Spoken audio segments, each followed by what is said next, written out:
Sandhills Medical Foundation, the Citizens Bank, Sandhill Telephone Cooperative, Northeastern Technical College, New Creations Embroidery, Palmetto Pride, the Brew House on Main, and by the Link Newspaper. And now we go live to the Panthers broadcast booth for McBee Panthers football. And here's your voice of the Panthers, Chris Lloyd.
McBee Panther fans around the area, around the state, around the country, and around the world.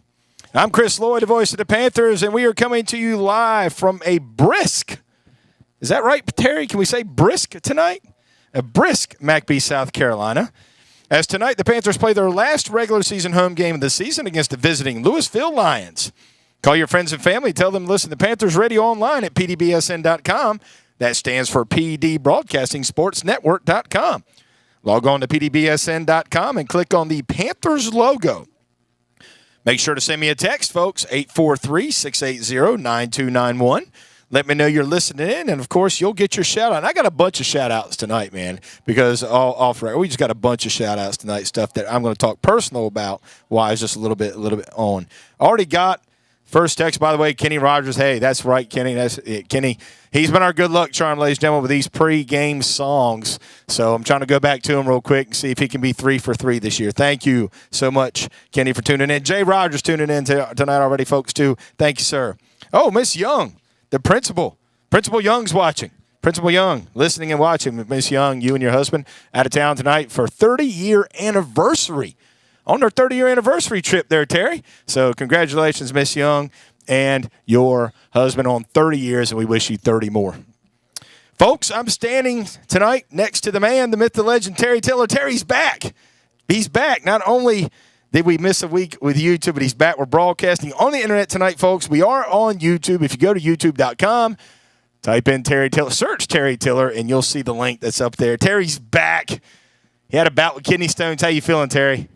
He's getting much better, ladies and gentlemen. Terry had a little bout with kidney stones last week, but he's back with us, and he's much better. And his son, Hayden, who's also my class, is down there. Hey, what's up, Hayden? Thumbs up. What's up, Hayden? That's what I'm talking about. Hayden wants to give a shout-out to Hayden's a freshman at McBee High. Wants to give a shout-out to all those girls at College of Charleston that are rooming with his sister that he helped move in, right? Isn't that right, Hayden, back in July? That's exactly right. There you go. Big thank you to Miss Jane. We're just giving shout-outs before we get started. You know what I mean, Terry? Eric Kuhn already wants a shout-out. You know, the guy running for school board, he already wants a shout-out, man. He's number one on the list, that's why. Big thank you to Miss Jane Pig at WCRE 93.9 for allowing me to bring tonight's action to you. Special thanks to old Mitch Johnson back in the studio. for all their help getting us set up this evening. Hey, Chad Brown. Chad, you and your dad tuned in tonight. Hey, awesome stuff, Chad. Great to hear from you. You and Mr. Steven, thank y'all for tuning in tonight. I would say go Cowboys to your dad, but that was kind of ugly last week. But, hey, it's all good, man. Ladies and gentlemen, Chad, you and your dad, thanks for tuning in, buddy. Great to hear from you. Love you, man. Hope to see you soon. Folks, the current Mitch Johnson, thanks, my buddy Mitch, back in the studio, man, for helping out, of course, for listening in already and getting us set up tonight. So, Mitch, thank you, buddy, as usual, each week for helping us out. Folks, let me tell you something. I got to do this right now. It is 60 degrees, folks, in McBee, South Carolina. Our weather tonight is sponsored by Hartsville Lumber and Barns. When you need to rebuild or remodel, see Scott and Jill Kirkley at Hartsville Lumber and Barns, located at 1113 North 5th Street in Hartsville. Mama Lloyd, listening. Hey, man, every week Mama Lloyd is a avid listener. Thanks, Mom. 500 miles away. It's the only time she gets to hear me because I never come home. Isn't that right, Mom? So thanks for tuning in, Mama Lloyd, back in Delmar, Maryland. Love you too, Mama. And thank you. She always says in her text, thank you, Mr. Tiller, because she gets to watch. So there you go. Folks, when I signed off last Thursday evening, that's right, we played last Thursday. The Panthers traveled to Columbia and defeated the C.A. Johnson Hornets 33-22, putting an end to their 2-game losing streak and putting them in a tie for second place in the Class A Region 3 standings with Lee Central. Lamar and Lewisville are tied for the top spot with a 2-0 region record. There are 6 teams in Region 3, and 5 of those teams will make the playoffs. With the win last week, the Panthers did not automatically earn a playoff bid, but their chances became pretty high of solidifying a bid. Notice that big word, Kenny Rogers, if you're still listening, solidifying. There's your SAT word of the day right there, solidifying. Tonight, McBee has quite possibly its toughest test of the season as the number 2 team in the state in 1A football, the Lewisville Lions, with a 6-1 record, come to town, and, folks, they're trying to spoil senior night. Earlier this week, George Adams chatted with McBee head coach Andy Karcher about last week's game with C.A. Johnson and what to expect tonight against Lewisville. It's the Coach Andy Karcher Show, sponsored by Biggs Restaurant, located behind McLeod Farms on Highway 151 in McBee, serving up the best lunch in McBee. PDBSN.com. George Adams, along with the head coach of the McBee Panthers, Coach Andy Karcher. And Coach, did you the loss to Lamar? But 33-22 over C.A. Johnson last Friday night. Did that wash a little bit of that bad taste? Yeah, George, anytime you get a win, you're excited, and you're excited for the kids, you're excited for the program. We still, I think we talk about it every week. We still got a lot of things to clean up. We were up, I believe it was 33-6 for a long time, and then we let them kind of start creeping back in a little bit in the third quarter and into the fourth quarter, and we're just making some silly mistakes. And, one thing that we constantly preach with our kids is to make sure we're playing all 4 quarters and, don't play down your competition. And, that's what championship level teams do. They play at their level at all times. They don't make the same mistakes more than one time. And, we're going to keep preaching that to our kids because ultimately that's our goal is to be able to play for a championship. Well, and you told us all on the pregame last week and also on the Saturday morning quarterback after the game that the C.A. Johnson record is really not indicative of the abilities that they have. No, they've always been a really stout team being able to run the football, and they do a good job of utilizing the quarterback skills and the running back skills. And they're, like I said last week, they're young on defense, but they fly to the football and they're doing a lot of fundamental things right. And somebody's gonna overlook them at some point, and they're gonna sneak up on them and shock the world this season. And next year and the year after that, they're gonna be a force to reckon with for sure. So. Scotty's got a lot of good things going on down there. The record only tells one side of the story, I guess is the best way to say it. But they've had injuries, they've had bumps and bruises, and their fair share of obstacles this year. And I'm sure it will turn around for them at some point soon. Coach, speaking of bumps and bruises, did you come out of that one pretty clean? We had some guys get some more bumps and bruises. For the most part, we got a couple kids that we're going to hold out this week to make sure that they're 100% healthy. We don't want to put them at risk. We get a couple guys back too, so the yin and the yang with that. But we're excited to put the guys out there that have been working all week and building the relationships with each other and building timing with each other. And we're expecting a good showing tonight. Well, for those who may be hesitating about going to the game, and it is a home game, you've still got plenty of time to get over to the Peach Shed, if you will. And got to remember, this is the last guaranteed home game for the Panthers this year. 100%. We don't try to talk about playoffs yet because we want our kids to really focus on the here and now. But ultimately, we got to win 2 out of the next 3 to have a shot to host a game in playoffs. And we want those kids to have that experience. There's nothing like playing first-round playoffs in your home stadium in front of your home crowd. It does wonders for your morale and just wonders for the community itself. But it is our senior night tonight, and we're going to celebrate those seniors, and we're going to play the best game that we can. Because like you said, it could very well be our last home game. So we're going to sell out and do the best that we can tonight. Turn to the matter at hand. Lewisville comes in 6-1 on the season. The only loss came to a very good Fairfield Central team, and they beat Lee Central last week 34-14. What does Lewisville do very well? Last year they had a really great squad last year, and came up I think a little shorter than what their goal had been for the year, and they lost some guys to graduation and had some guys transfer out and such, but they really have reloaded. They got a really good quarterback. They do a good job of throwing the ball, doing the spread offense. They're trying to distribute it to as many guys as they can. They got a good offensive line, and they have a simple run game, but they're really proficient at that run game. Some inside outside zone. They got some toss sweep that they do. So for us, we just got to really make sure that we're playing sound on defense. Their defense is still good, super aggressive, very reminiscent of what we saw against Lamar. They got athletes across the field, but I don't think they're the same team that they were last year. So that's given us some hope. That's given us some excitement, and I feel that we put a good game plan together to go after them tonight. And on the other sideline, got a little bit of local flavor for McBee fans. They are certainly familiar with the name Usher at Pageland Central. Trent Usher's the head coach at Lewisville now, and his dad, Al Usher, was a long-time and state championship winning coach at Central for a long time, too. So a little bit of local flavor out there on both sides tonight. Yeah, I've never had the opportunity to meet Trent and talk with him, but heard a lot about him, and I know he's got some past up there at Central, and had opportunities to coach there, and so I know he's coming back, and he's very familiar with us, and it's always great to have Chesterfield County playing Chesterfield County type guys. So we're excited for the matchup, and we'll be excited to see what his game plan is and how he's trying to attack us and defend us, and hopefully it goes the way that we want it to, and we come out with the victory tonight. All right. Well, I guarantee you, when you meet him, he is a genuine piece of work. Well, I'll let you know on Saturday. Okay, fair enough. 3 keys to the game against the Lewisville Lions tonight for the McBee Panthers.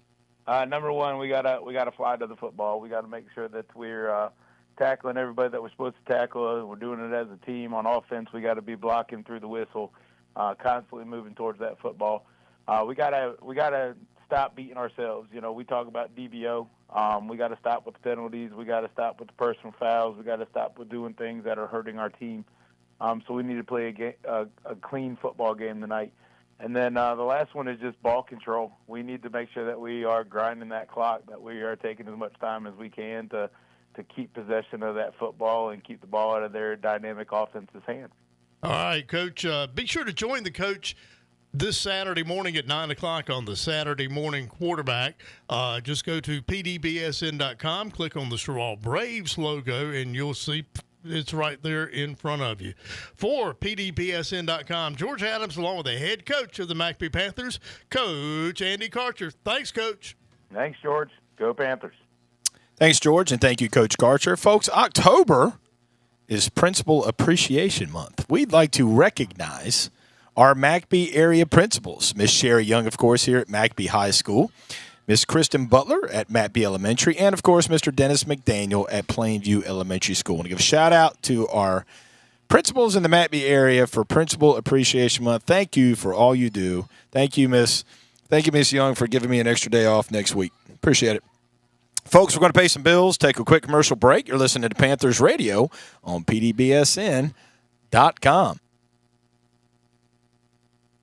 Fall has arrived at McLeod Farms. The corn maze and pumpkin patch is now open from 9 to 5 p.m. Since 1916, the McLeod family has grown the best peaches and seasonal produce around. Come to McLeod Farms in McBee this weekend for fresh vegetables, ice cream, and fresh baked items. Make your plans to visit the corn maze and pumpkin patch, now open. McLeod Farms Roadside Market, Highway 151 in McBee. Open 8 a.m. to 6:30 p.m. 7 days a week.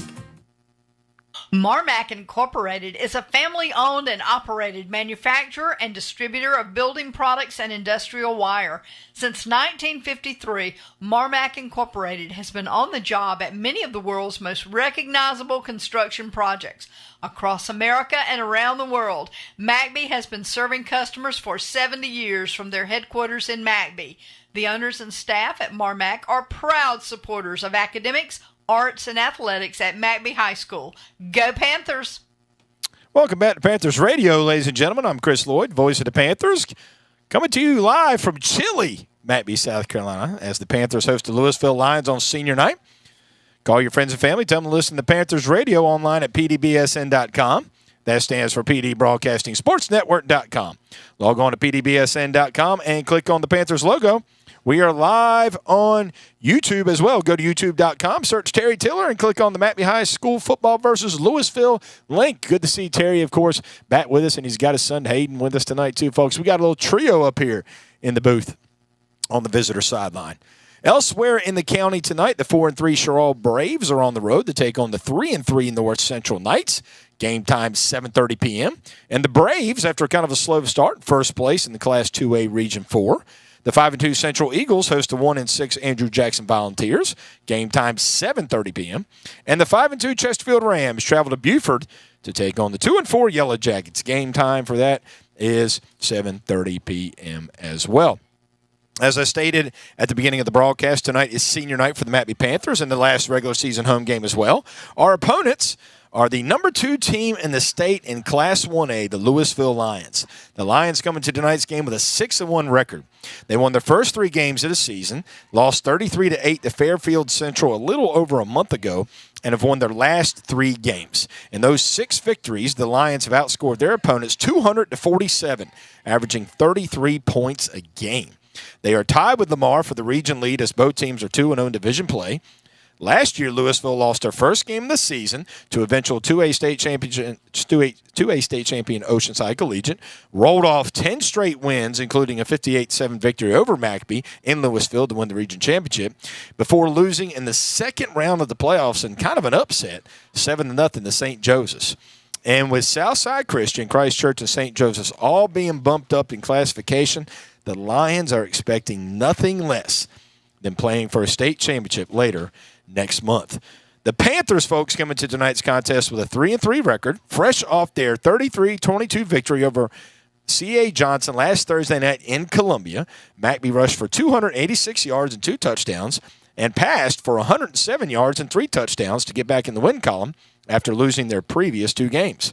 It was a huge victory for McBee because it puts them 1-1 region play and at the moment tied for second place with Lee Central, who the Panthers will travel to next Friday night. That'll be a big game.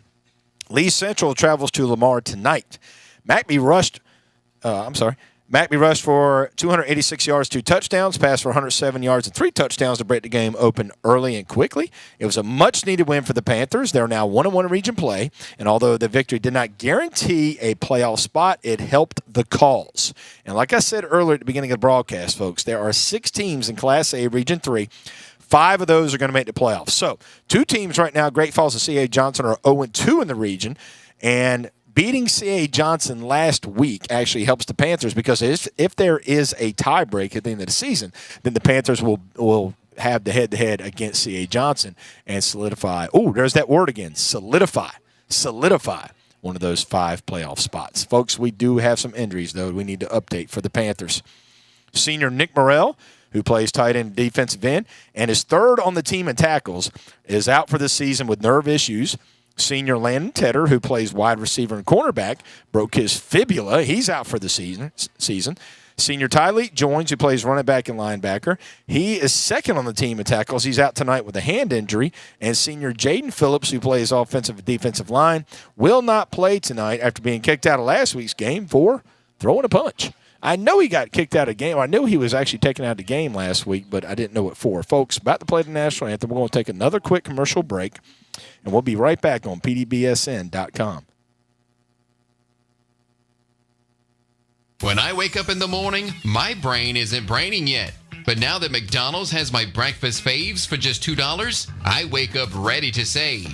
I can get a chicken McGriddle with a savory chicken patty served on soft, warm griddle cakes. A McChicken biscuit with a crispy chicken patty served on a freshly prepared biscuit. Or any size iced coffee made with 100% Arabica beans and my choice of flavors. At just $2 each, I wake up each morning with breakfast on the brain. Ba-da-ba-ba-ba. Prices and participation may vary. Cannot be combined with any other offer or combo meal. Hi, this is Cody Mitchell, and I have the honor of representing you in the South Carolina House of Representatives. South Carolina is heading in the right direction with lower taxes, conservative laws protecting our families, businesses coming to and growing in our state, conserving lands for public use, and strong Second Amendment laws. I'm proud to have taken a conservative, common-sense approach to representing you in Columbia. If I can assist you, please don't hesitate to call me at 803-427-6487. And as always, go Panthers.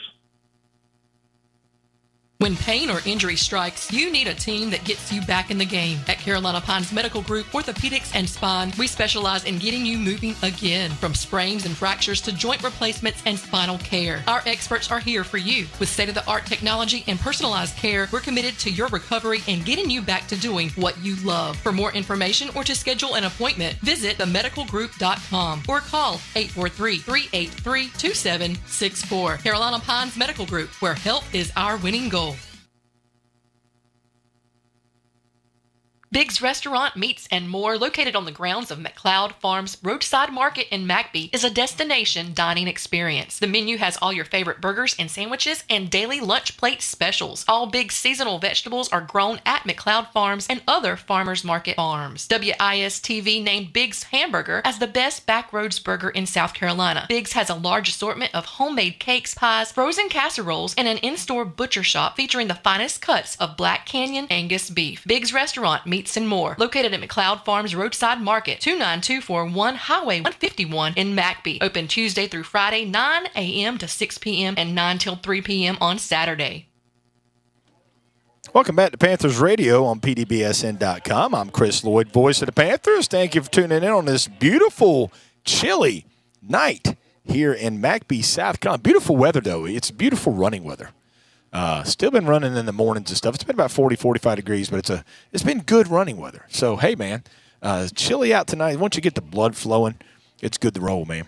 Let's meet the offensive starting lineup for the McBee Panthers. Tonight's starting lineup is sponsored by Northeastern Technical College. Start your adventure at NETC with programs to transfer to four-year universities or train you to immediately enter the workforce. Go Panthers and go NETC Trailblazers. Quarterback junior number 5, J.J. Melton. Wingback senior number 1, Jay-Sean Bam Brockington. Running back senior number 15, Devarius D.P. Pons. Running back junior number 9, Jakari Holloman. Wide receiver junior number 0, DJ Harper. Tight end junior number 85, Hayden Griggs. Center junior number 60, Mason Starnes. Guard junior number 55, Zeke Combs. Guard senior number 57, Jordan Sutton. Tackle senior number 65, Braden Jones. And tackle freshman tonight, number 73, Joe Boyle. Captains are lined up on the side. For the Lewisville Lions, they're going to be wearing white with gold helmets and gold pants. They're captains tonight. Number 1, D'Adrian Robinson, who actually is in street clothes and in boot. He will not be playing, but he is a captain tonight. Number 3, Raquarius Harris. Number 6, Jacorian Howells. And number 11, Jordan Fields. For the Panthers, in all black tonight for senior night. It's also a pink out here at McBee. I'm wearing pink. Not many other people on the other side. If you look at the thing in front of you, it was a pink out day today at school, but I got my pink on. Your captains for the Panthers in all black, number 5, J.J. Melton. Number 9, Jakari Holloman. number 15, the Various Ponds, and number 85, Hayden Griggs. The coin toss tonight, folks, is brought to you by Adams Heating and Cooling of Hartsville. Fall and winter are just around the corner. I've actually had my heat on, Terry. I've actually had it on the past couple nights. How about you? Absolutely, man. Been having the heat on at the house, actually, man. My heat's only on about 67. I'm not a 70, 75 heat guy. 67 is still good enough for me with a fan on at night. Still good stuff, man.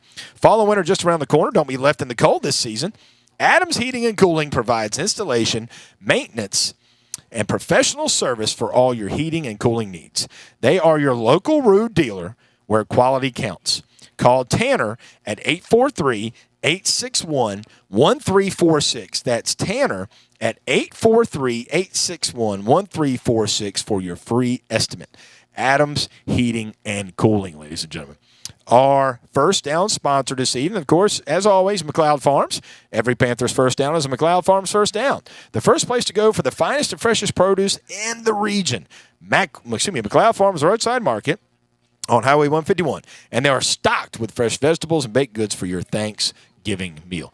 Meeting right there in midfield right now in the big red M that's been painted. The referee in the white hat is showing the coin to both sides, folks. You can look on your TV, like I said, if you're looking at YouTube tonight. Terry's got us all set up in here. You can see the stands. Lewisville about maybe half, maybe close, maybe. McBee on the other side, maybe half the stands full over there.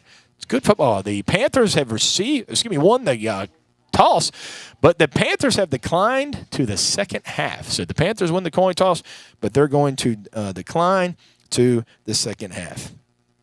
So there you go. I'm sorry, folks. You always get that. Let's see. Jay Rogers.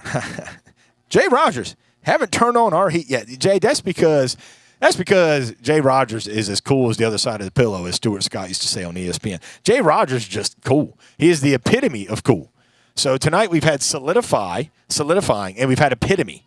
So we've had two big SAT words that I've brought out tonight. Folks, they don't just give this job to anyone. Well, yeah, they do.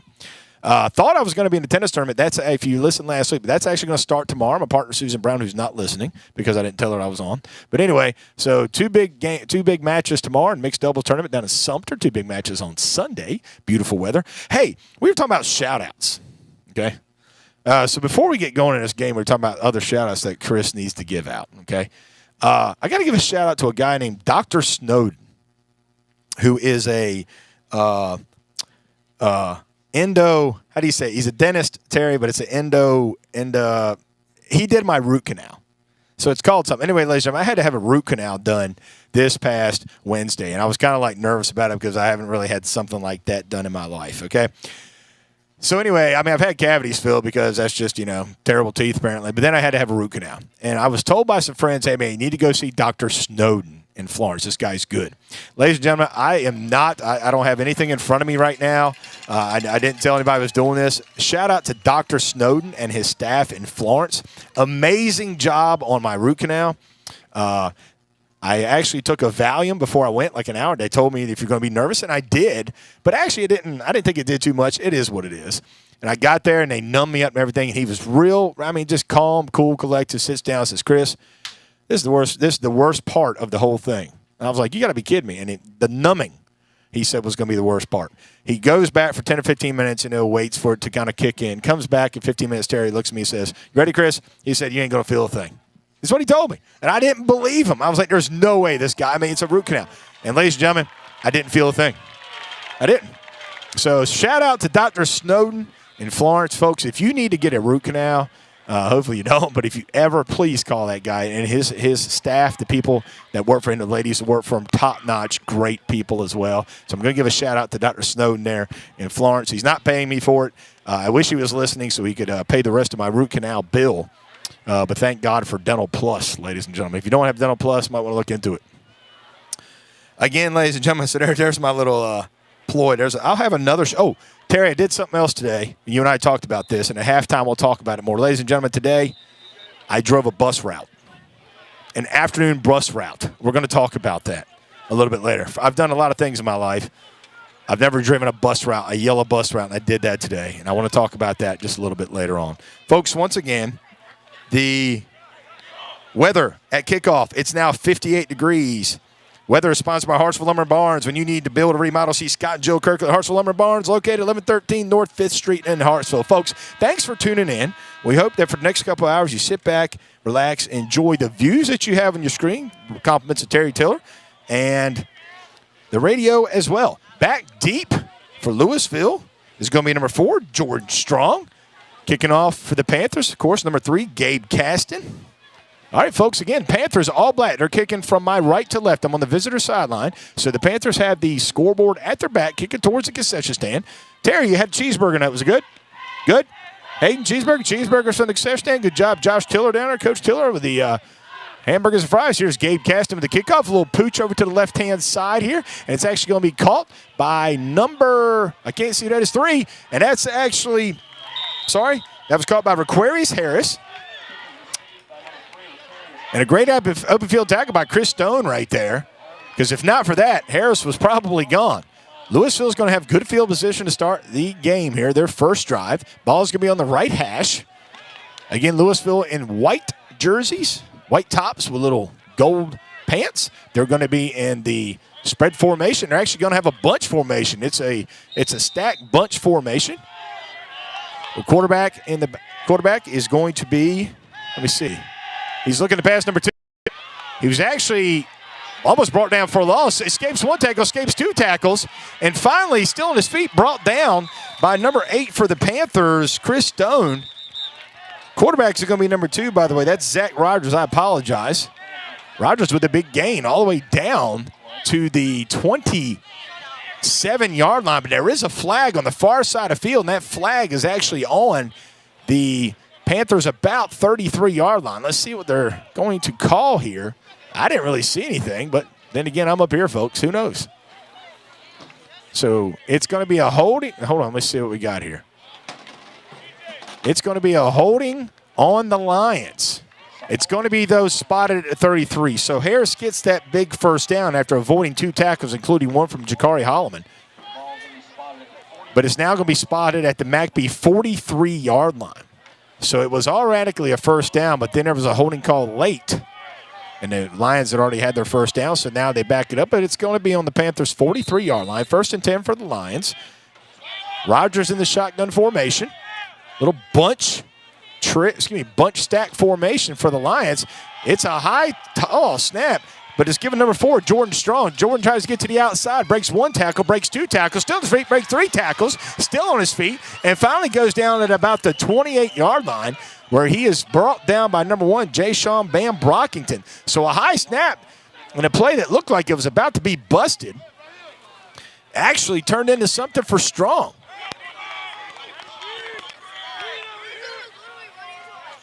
Gets him down to the 33-yard line. Gain of about 10 on the play. Brings up 1st and 10 for the Lions. Clock running, 10:40 left to go in the first quarter. Just starting here in McBee.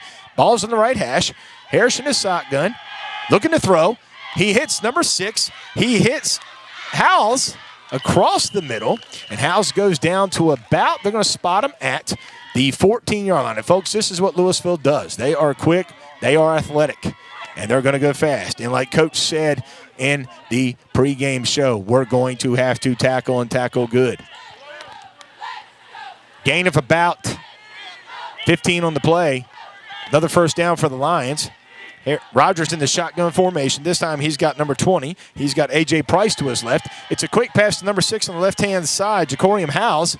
Howells, though, is brought down by Bam Brockington. Gain of about, let's see what they give him here. The ball was at the 15-yard line. They're going to spot it at about the 14. Gain of about 1 on the play.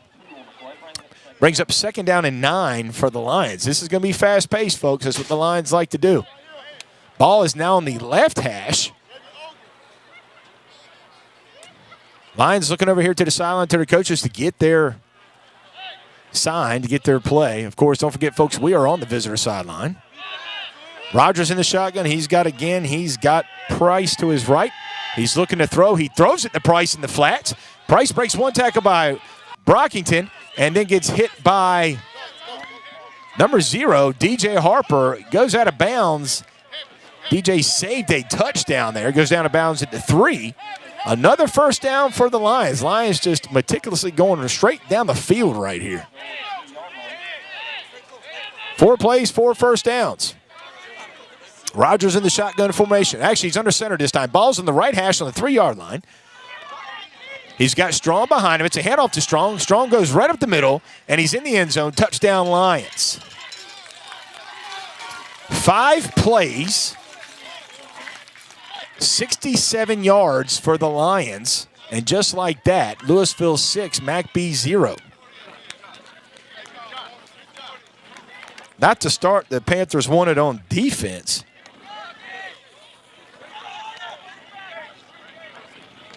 But a good start for the Lions. Now, Lewisville lines up with Rogers in the shotgun, almost like a little water bucket. Now he brings the whole team over to the center of the field.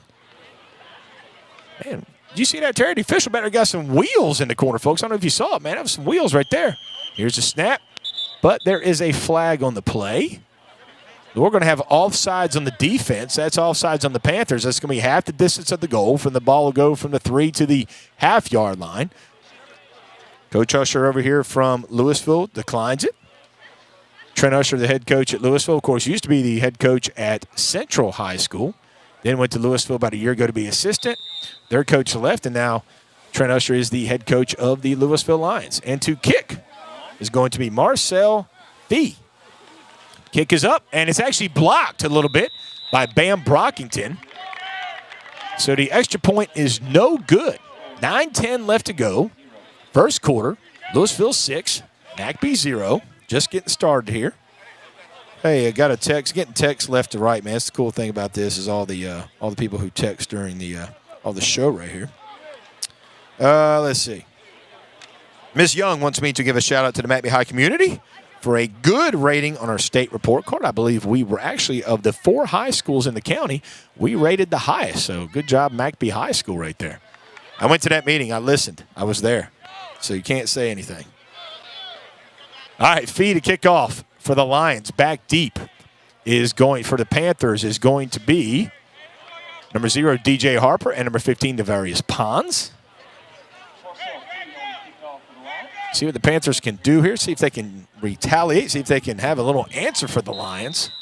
Again, this is a high-powered offense, folks, averaging 33 points in their 6 victories this year and scored 58 against us last year. Good kick by Fee. High kick. It's actually caught by Pons at the 2-yard line.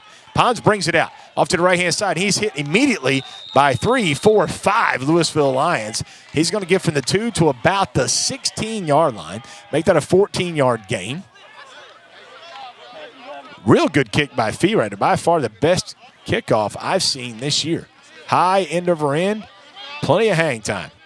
So here come the Panthers, folks. Senior night, all black unis with the scoreboard at their back. They're going to have the ball in the right hash at the 16-yard line. JJ in a shotgun formation. He's got DJ to his left. He's got Bam in motion. It's a give to Holloman. Holloman's going to get about, we'll give him, let's see here, 1 yard on the play. We'll give him a 1-yard spot. Brings up 2nd down and 9 for the Panthers. Clock running, 8:42 left to go in the first quarter. Thanks for tuning in, folks. Beautiful night here in McBee. What do you say, 56 degrees at game time, kickoff time? Man, it's just beautiful, though. No wind, just awesome. 6-0 Lewisville. JJ in a shotgun. He's got DJ to his right. Ball's in the middle of the field. Twins to his right. Bam left over here in the wingback.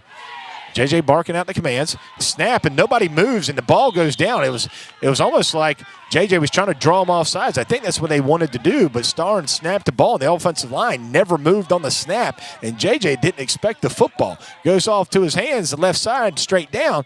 Luckily, JJ recovers it, but he's going to recover it at the 13-yard line. So that is a loss of 4 yards, and now that brings up 3rd down and 16 for the Panthers. Not a good start offensively.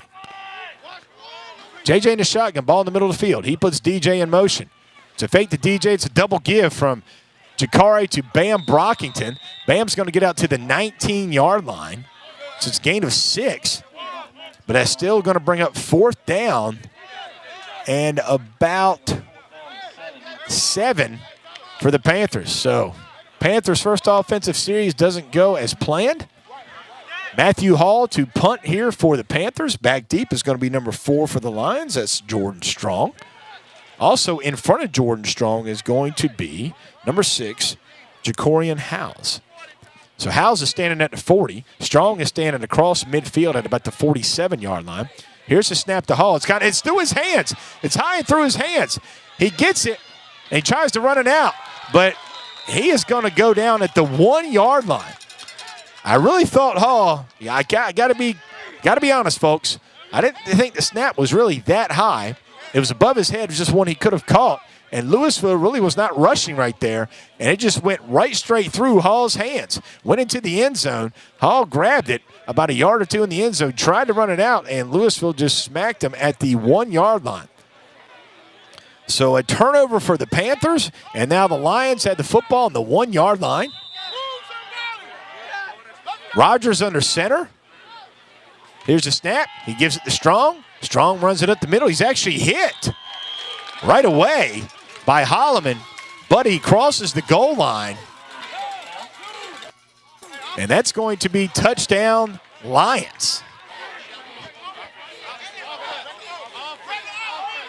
And they're going to go for 2 after missing that extra point to start the game after being blocked by Brockington. The Lions are going to go for 2 right here this time to try to get those 2 points, those points back.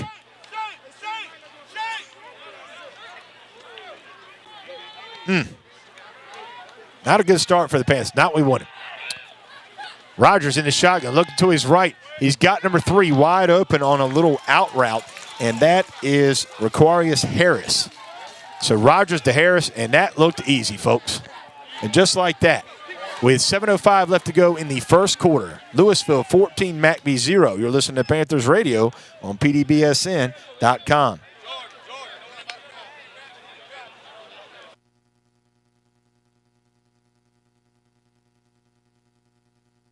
No one knows how busy you are except you. That's why the Citizens Bank in McBee gives you the convenience of online and mobile banking when you want it. Available 24/7, online and mobile customers can access their accounts to view transactions, pay bills, make transfers to other TCB accounts, and more. Let Denise Tedder and her staff help you with all your banking needs.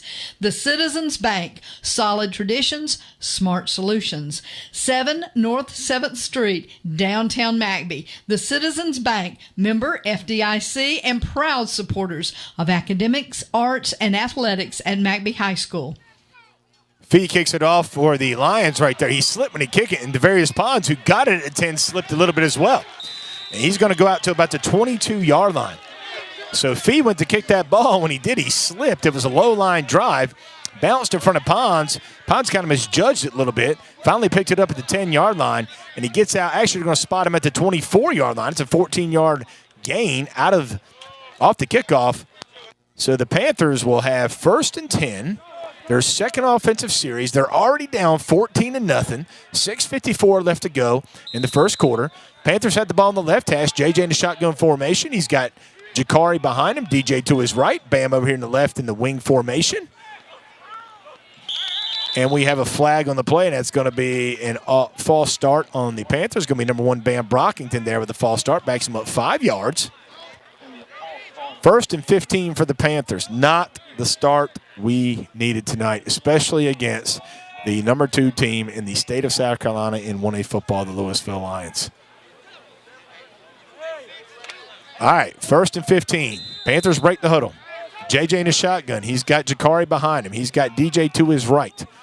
Bryson Davis out wide to the right. Here's a snap. It's a low one. It's a give to DJ Harper, and Harper gets nowhere else to the left-hand side right here. He was swarmed and probably tackled by 3 or 4 of Lions. Going to lose about 2 yards on the play. Brings up 2nd down, and now 17 for the Panthers. Panthers right now on offense going nowhere. Lewisville quick, big on that defensive line. Ball's on the left hash, spotted at the 17-yard line. JJ in the shotgun with Jakari to his right. He's got twins up top to the right, Bam down here in the wing. Here's the snap. JJ, it's a quick throw to Holloman off to the right-hand side, and Holloman is hit after about a 4-yard gain, hit in the flats by 3 Lions. That's going to bring up 3rd down and about 13 for the Panthers.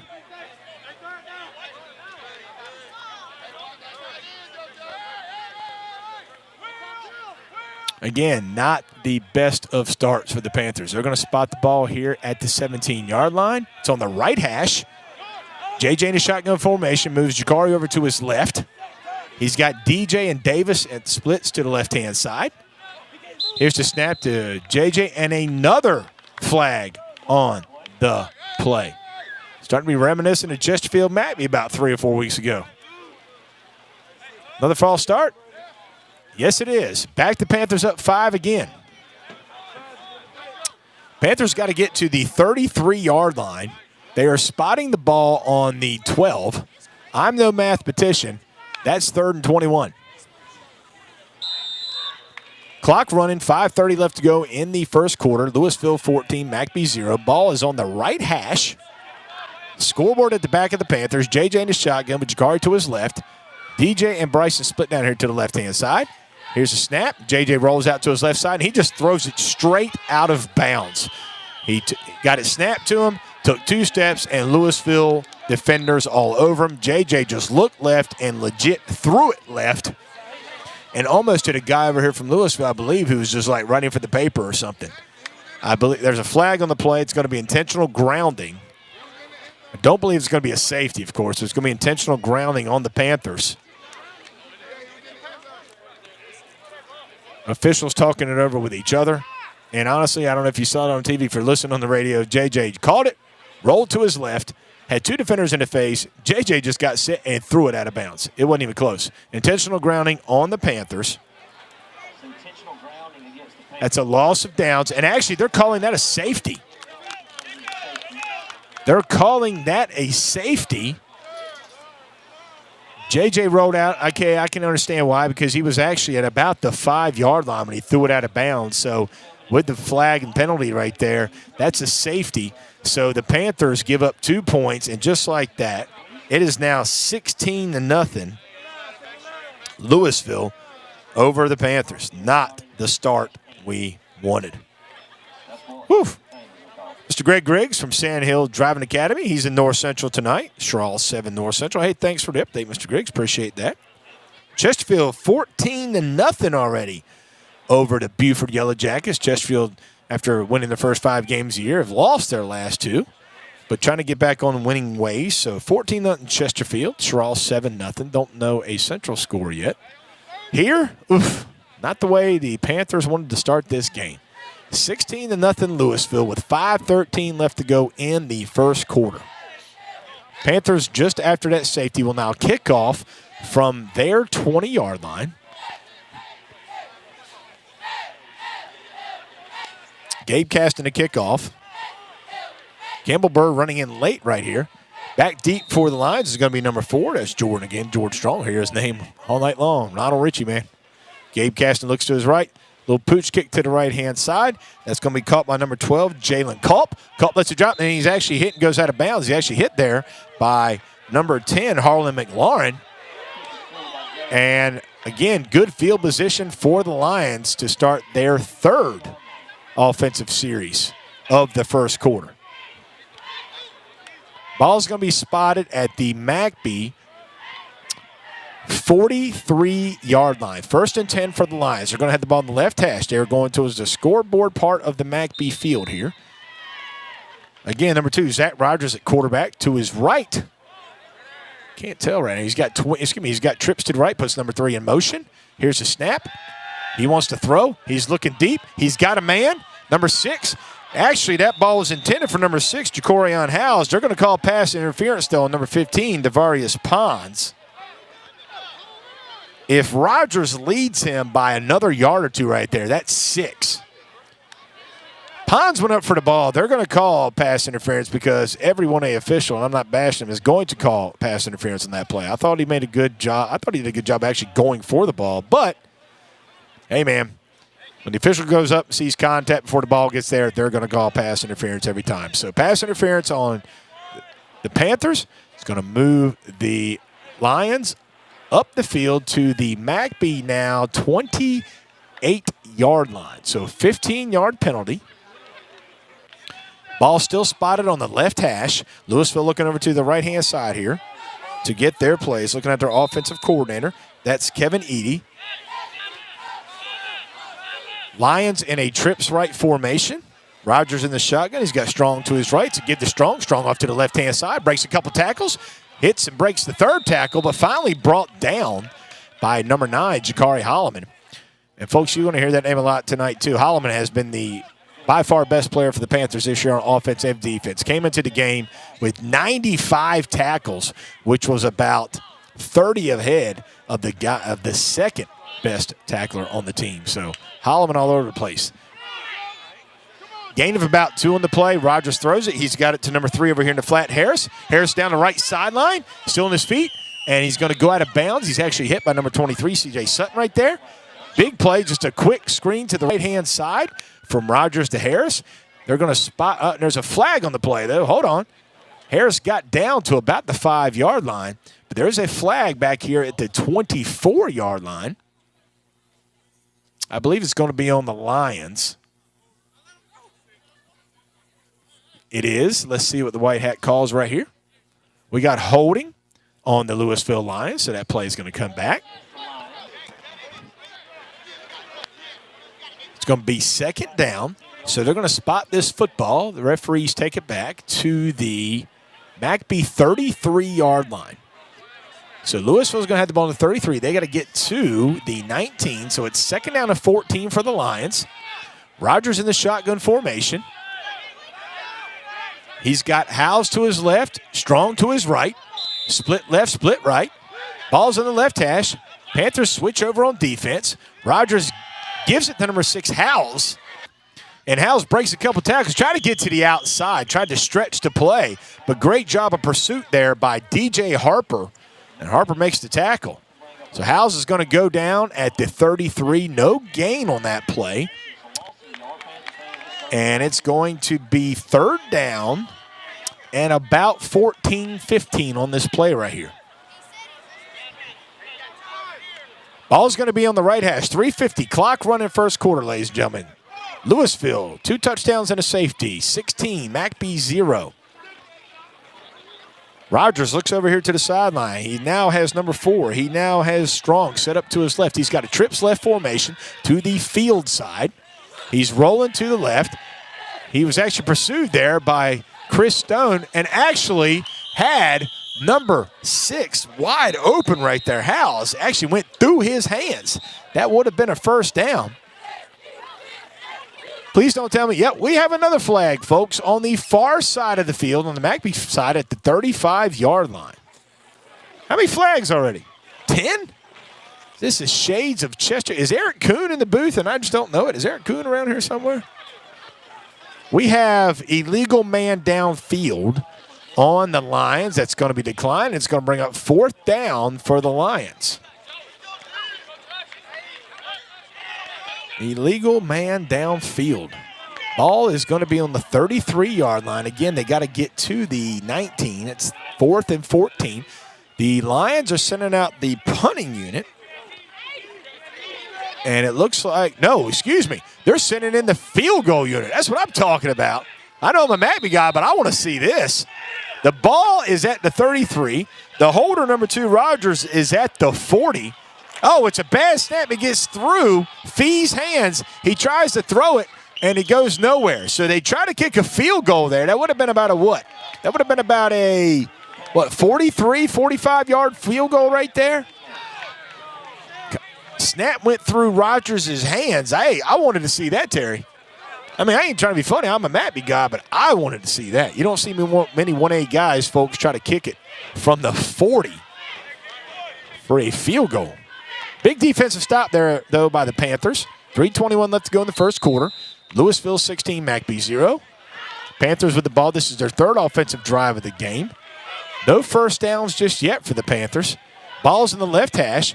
JJ's in the shotgun. He's got Bam to his right, and we're going to have a timeout by Coach Karcher right here. And, folks, we'll take a timeout. 3:21 left to go in first quarter. Lewisville 16, McBee 0. You're listening to Panthers Radio on PDBSN.com. Looking for top-notch medical care right here in your community? Sandhills Medical Foundation's McBee Healthcare Center and Pharmacy has you covered. Not only do they offer comprehensive medical services, but they also have an in-house pharmacy and even chiropractic care, all under one roof. And with 8 other convenient locations, Sandhills Medical Foundation is ready to serve you and your family. The McBee Healthcare Center is open Monday through Friday from 8 a.m. to 5 p.m., and the pharmacy is open until 6 p.m. For more details, visit sandhillsmedical.org. Quality care is just around the corner with Sandhills Medical Foundation. All right, folks, we're back. 3:21 left to go in the first quarter. Chris Lloyd, voice of the Panthers. Terry Tiller to the left of me. His son Hayden, who is a freshman in my class in human geography, learns more in my class than any class he takes during the day. I'm not sure what that means, but I'm just going to go out on a limb and say he has more fun and learns more in second period than any class he has. JJ in a shotgun. He's got DP to his left. It's a give to DP. DP tries to cut to the right-hand side. Breaks one tackle. He's across the 35. Gets hit hard, but still on his feet. That is actually a good I know this sounds crazy, folks. It's about a 6-yard gain right there, but that was as good as 6-yard gains you're going to see. Took a couple hits and kept going. So the ball is going to get spotted at the 37-yard. Let's make that 38-yard line, folks. Make it 38. Gain of about 6 on the play is going to bring up 2nd and 4 for the Panthers. Clock is running. 2:50 left to go in the first quarter. 16-0 Lewisville. McBee in their all-black unis heading toward a concession stand. Ball's on the right hash. JJ in a shotgun. DP to his right. Twins down here to the left. It's a give to DP again, and that man just came through untouched. But there is a flag on the play, Coon. Yes, I saw your – yes. How many flags? Seriously, that's got to be at least 11. Dead serious. That's at least the 11th flag so far, 10th, 11th flag. It's a false start on the Panthers. Can we have a – Terry, do you think before next week we can have a flag counter on YouTube next week, man? This is cray-cray. Because when life gets cray-cray, Jesus is the way. Yes, ladies and gentlemen, I'll talk about that just a little bit later. You never know what I might talk about. So that backs him up. It's going to make it 2nd down and 11 for the Panthers. Ball's on the right hash. He puts Davis in motion. It's a double give to Bam Brockington. Bam tries to get off to the right-hand side. He's still on his feet to 40, 45. I think they're going to call a face mask on Lewisville right there. Great open field run by Brockington. He gets a McLeod Farms first down. They spot it at about the 45, and I think you're going to add 15 more. That should be a face mask on the Lions. See what the white hat calls right here. Personal foul. Yep, face mask on Lewisville. That's what we needed. So it's going to be a 15-yard penalty. So Brockington with a gain of about 14 on that play. And then add 15 more. So, folks, the Panthers for the first time tonight get across midfield as the ball is now spotted at the Lewisville 40-yard line. Ball on the right hash. McLeod Farms first down. The come and see corn maze. Have you gone to the corn maze yet, Hayden? No? Are you going? Nah, I don't know if I'm going either. I might have to go. If I can get a peach enchilada, if they'll spot me a peach enchilada on the house, I'll be there. Panthers on the right hash. JJ in a shotgun formation. He's got Jakari to his right. Twins over here to the left-hand side. He puts Davis in motion. It's a give to Holloman. Holloman stutter steps a little bit and runs hard up the middle right there. And what a run by Jakari Holloman. Takes a couple Lewisville Lions with him. He is from the 41 to 31. That's got to be close to a first down. That's a 10-yard gain on the money if you ask me. Let's see what we got here. Nope, it's going to be a 9.5-yard gain. How is that not a first down? They spotted the ball at the 30, and okay, well, ladies and gentlemen, I'm not a math major. It is 2nd and about an inch. JJ in the right hash with Jakari to his left. He's got a split down here. Lucas King to the field side. Bam in the wing formation. And we have another timeout taken by the Panthers just like that. 1:18 left to go in the first quarter. McBee driving for the first big time tonight. Lewisville 16, McBee 0. You're listening to Panthers Radio on PDBSN.com.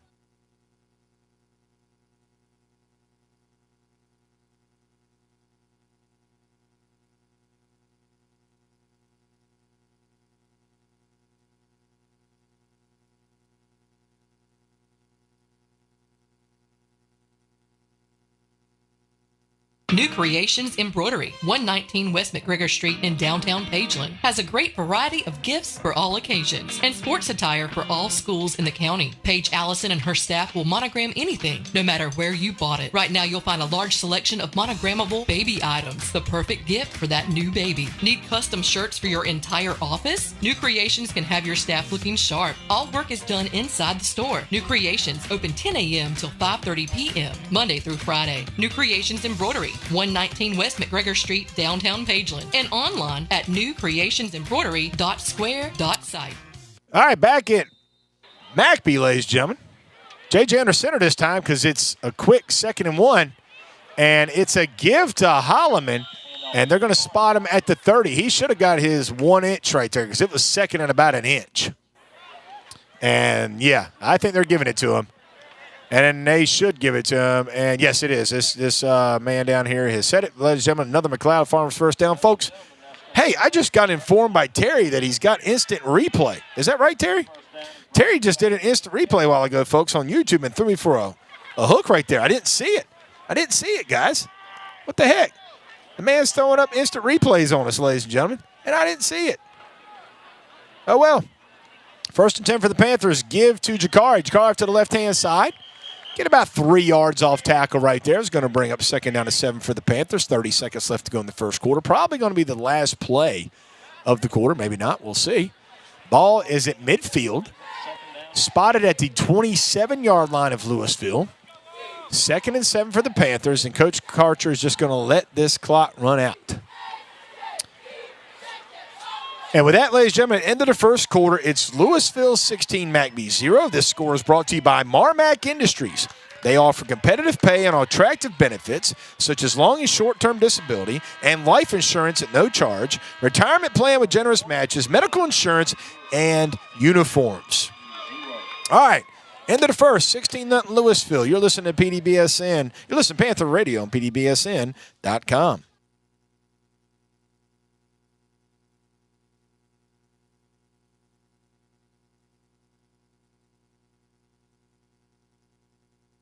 Early voting is going on now through November 2nd at the Chesterfield County Voter Registration Office in Chesterfield. Voting hours are 8:30 a.m. until 6 p.m. Monday through Saturday. There is no voting on Sundays. You can vote early Monday through Saturday now through November 2nd between the hours of 8:30 a.m. and 6 p.m. at the Chesterfield County Voter Registration Office, 205 West Main Street in Chesterfield. There is no voting on Sunday. For more information, call the Chesterfield County Voter Registration Office.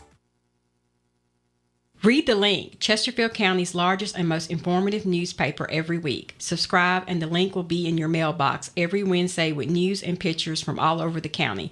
Catch up on all local sports, including the most comprehensive McBee Panthers coverage available. In-county subscriptions. All right, I hate to cut that short, but the Panthers back on the field to start the second quarter right here. And we have Lewisville 16, McBee 0. Ball in the middle of the field. 2nd and 7 for the Panthers. JJ in the shotgun formation. It's a give to DP. DP is hit hard and immediately by number 35, Elisha Baker. We got an instant replay, folks. You can watch it right now. Here it is. Terry's going to show an instant replay. Boom, right there. Shades of Jadavion Clowney from back in the day, except the helmet didn't come off. Good Lord. He got through quick. Loss of the Panthers, that takes them back to the 30-yard line right there. So loss of 3 on the play brings up 3rd and 10 for the Panthers. Panthers in all black. This time head towards the scoreboard part of the end zone.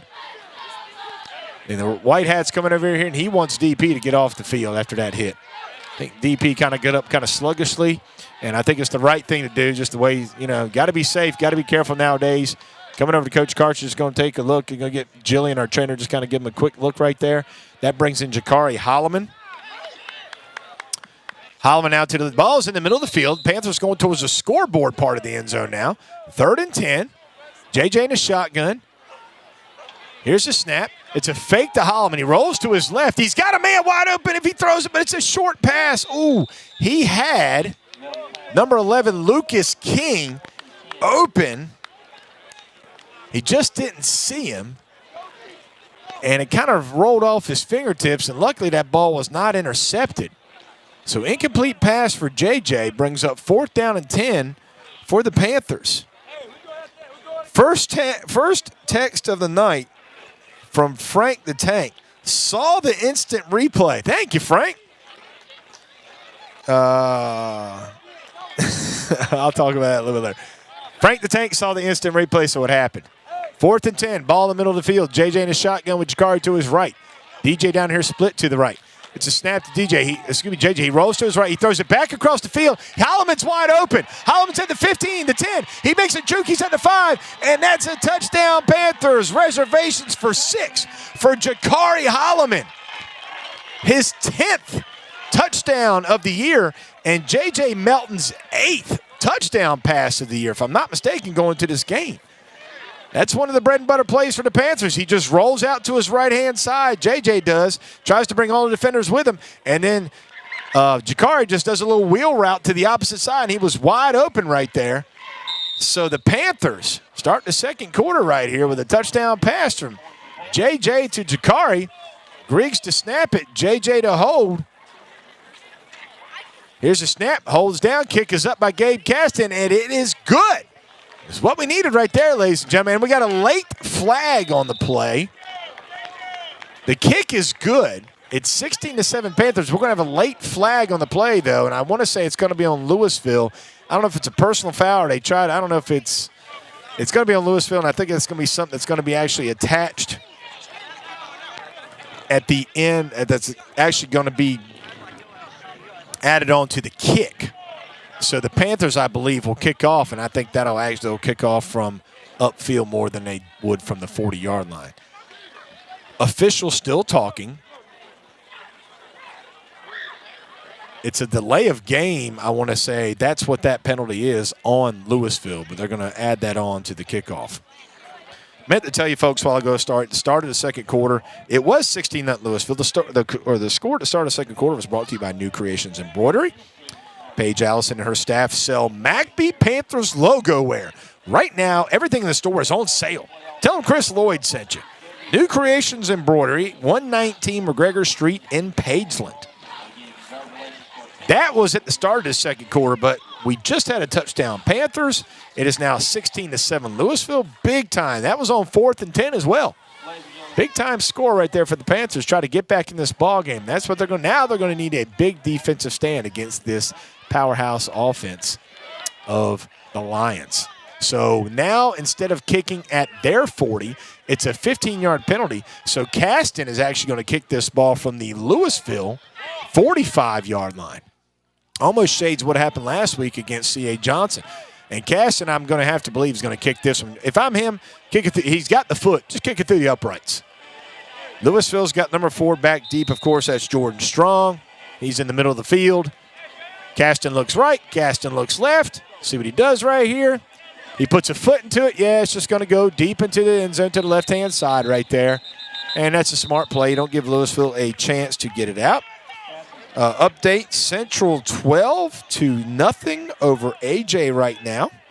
Schraw 14-0 over North Central. And right here in McBee, ladies and gentlemen, the last regular season home game for the Panthers. Next week, the Panthers will be on the road in Bishopville, South Carolina, right next to the prison. We'll be down there from the prison. Lee Central next week, 7:30 kickoff time. And then in 2 weeks, it's Great Falls away for 7:30. And ladies and gentlemen, I want to say I believe that the playoffs have been extended a week, by the way, because of all the rain in the upstate. Rogers back to pass. He's looking. He avoids 2 sacks and finally brought down. He was in an empty backfield, and Rogers actually avoided 2 tackles, and then the third one didn't go as well, though. So ball was spotted at the 20-yard line. That's a loss of 3 on the play. It's going to bring up 2nd down and 13 for the Lions. The Lions, again, are going to have the scoreboard at their back. Ball in the middle of the field. They're heading towards the concession stand right here. Quick now. Rogers in the shotgun. He's got Strong to his right. He's looking to throw. He wants to pass it. He's got a guy across the middle, and that's the first catch of the night for number 11, Jordan Fields. Fields catches it they're going to spot him at the 24-yard line. So a gain of 7 on the play brings up third down. They've got to get to the 30. Third about 6 for the Lions. Ball's on the right hash this time. Rogers in the shotgun. He's looking down the middle of the field, and he's got number 3. First down there to number 3, Aquarius Harris. He's going to spot him at the 34-yard line. Chain's going to move. 9:48 left to go in the second quarter now. Lewisville 16, McBee 7. Lions looking at their play cards on their wrist. Rogers has got him in the shotgun formation. Ball on the right hash, the 34-yard line right hash.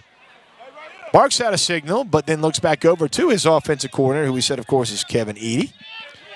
Twins left, twins right. This is a stack left formation. The back to the left of the quarterback. He puts Strong in motion, and he throws it to number 12, who the defender slips right there. JJ slipped. And 12, who is Jalen Culp. Culp caught the ball, and JJ was actually right there for the tackle. Culp broke to his right. When he did, JJ just slipped, and that had nothing but Culp in open field, and he's finally brought down at the 30 by Jakari Holloman. So a big-time gain right there of about 35 on that play, and the Lions now have 1st and 10 in McBee territory. Clock running. 9:11 left to go in the second quarter. 16-7 Lewisville. Ball's going to be on the left hash, the 30-yard line, the left hash. Rogers in the shotgun with Strong to his right. He's got Twins down here to the left-hand side. Twins up top to the field side. Head towards the concession stand. Head towards Coach Josh and the Burgers. It's a fake.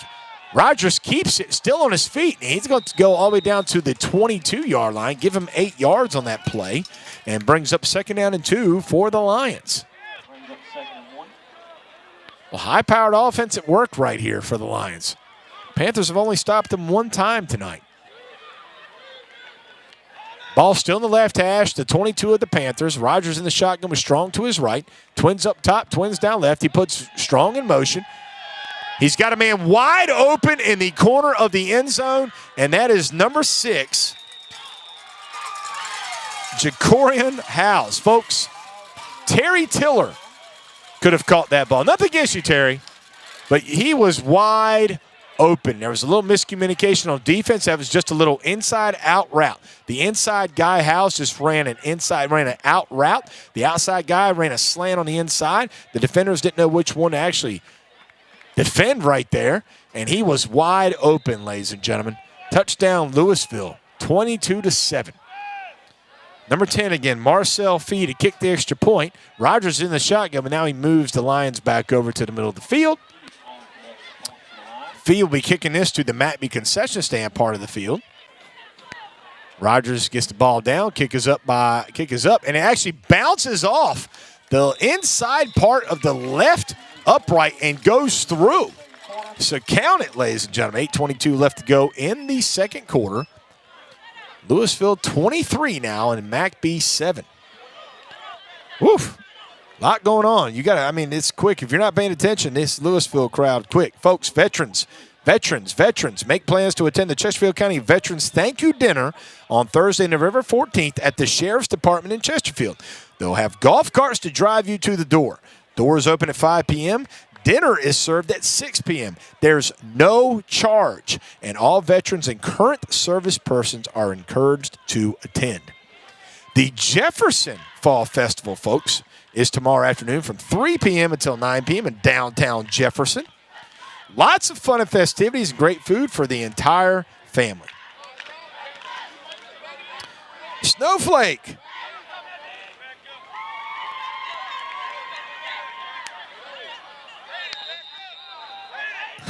Yeah. Travis Raley says, I need a handsome co-host, and he said he could do it. He's on the way to the game. He's actually watching it on YouTube. He's telling us good job. Thank you. There's a kickoff. Bam Brockington actually that's DJ Harper catches it on the run. Harper gets it across the 30 down to about the 34-yard line. Good run right there by DJ Harper. Caught it on the run and just kept rolling. So DJ Harper takes it to the 34 of McBee. So the Panthers will have 1st and 10 with 8:12 left to go in the second quarter. Travis Rayl on the way to the game. YouTube coverage pretty awesome. Thank you, Travis. We do. Me and Terry do a pretty good job. He's got his son with us tonight. And he says, hey, think this time next year you might need a co-host, a handsome-looking Denzel Washington guy. Yeah, that's what I was thinking, Travis. But we don't allow Florida Gator fans up here. Sorry. No Gators up here. Sorry. So you have to stay outside, Snowflake. JJ in the shotgun. He puts Bam in motion, and it's a give to Holloman. Holloman off to the left-hand side. He's at the 40. Breaks across the 40 to the 43-yard line. Gain of about 9 on the play. Let's give him 9. Yep. Actually, give him 8. Going to be 8 on the play. Brings up 2nd and 2 for the Panthers. Clock is running. 7:54 left to go in the second quarter. Lewisville 23. McBee 7. Lewisville, the number 2 team in 1A state South Carolina right now. Only one loss this year to Fairfield Central. Averaging 33 points a game, and they almost have it right here in the first half. Ball's in the left hash. 2nd and 2 for the Panthers. JJ in the shotgun. He's got DJ to his right. Jakari behind him. Here's the snap. It's the give to Jakari again. Jakari runs it hard up the middle. Breaks a couple tackles. Still on his feet. Runs it hard. Gets to the 50. So that's going to be a gain of about 12 on the play, and that's McLeod Farms' first down. You know, I was talking to my buddy, Blake Barron. Blake Barron is the baseball coach, head baseball coach at Lewisville. We've had some really good battles over the years. And we just got chatting. I told him, I said, man, the one guy to watch for us, just watch Holloman. Watch when he runs. You're going to hit him one time, but he's just not going to stop. He's going to keep rolling. 12-yard gain for Holloman. McLeod Farms' first down. Ball at midfield for the Panthers on the left hash. It's a fake to Holloman. It's a give to DJ Harper. Harper's going to lose a yard on that play. He's going to go down at the 49 of the Panthers. He's going to bring up 2nd down and 11. 6:50 left to go in the second quarter, folks. 23-7 Lewisville.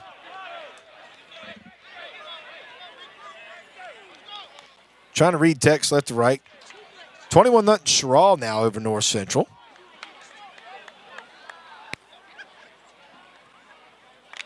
I really don't care if the Yankees are up yet or not, but who cares? Does anybody really care about the Yankees besides? No, that's what I'm talking about. All right. 2nd and 11 for the Panthers. Ball on the left hash.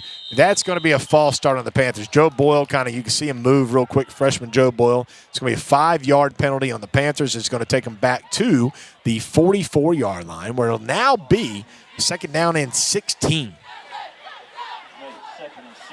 Not many flags this quarter, though, Terry. Still a bunch of flags, but not many this quarter.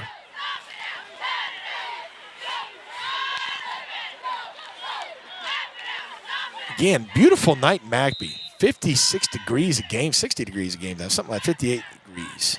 That's right, Coon. Coon's listening. Coon, are you actually listening? Thanks, man. Figured you'd be listening to the Chesterfield game. It's a give to Holloman, and it's a give to Bam. Double give right there. Bam still on his feet, gets across midfield. Lewisville trying to strip the ball out. Officials blow the ball, going to give him forward progress right there. They're going to let him have it at the 48-yard line. So that's going to be 3rd down and 8 for the Panthers with 6 minutes left to go. Oh, Grant Carter's still listening as well. I'm talking smack about the Yankees, who Grant Carter's a big fan. Man, it's nice when your teams are winners. That's right. That's right. Grant Carter, by the way, ladies and gentlemen, if you don't know, is the driver's ed teacher for the University of Georgia football team. He is the sponsor of the driver's ed at University of Georgia. So, good job, Grant. Ball on the left hash, 3rd and 8 for the Panthers. JJ in the shotgun with DP to his right. He rolls to his right. He's got a man wide open. It's Bam Brockington, and he catches it. Great catch by Bam. Actually, number 5 for the Lions, Tyman Hughes, actually closed in quick right there. Oh, we got instant replay. Terry's showing it. Heck of a catch by Bam Brockington. He goes down at the 25-yard line. Don't go away from your TV, folks. Terry's got this instant replay thing hooked up, and he's already shown it. Bam was wide open. Made that catch at the last second, though, because he was caught quick by Hughes.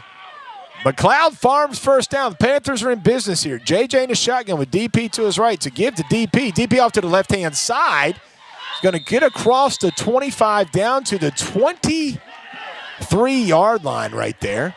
Gain of about 2 on the play. Brings up 2nd down and 8 for the Panthers.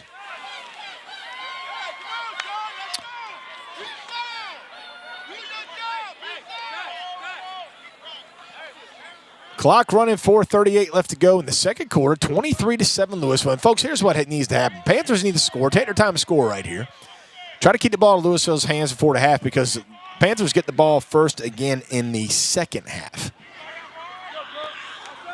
Another give to DP. DP cuts it back across the right-hand side, but he is brought down immediately by number 90, Jaquace Buchanan. That's going to be a 2-yard loss. That's going to bring up 3rd down and 10 for the Panthers right here. Panthers have 1 timeout remaining. I think Lewisville has none.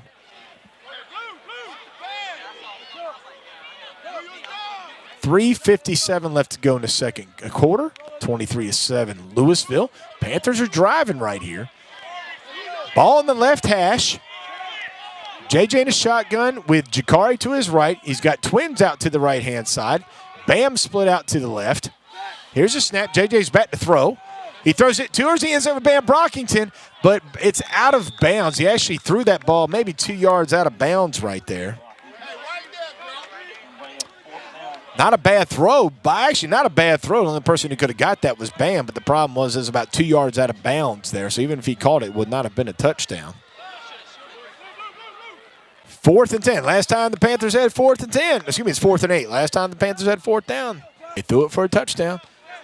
4th and 8 for the Panthers. Ball spotted on the 23-yard line of Lewisville.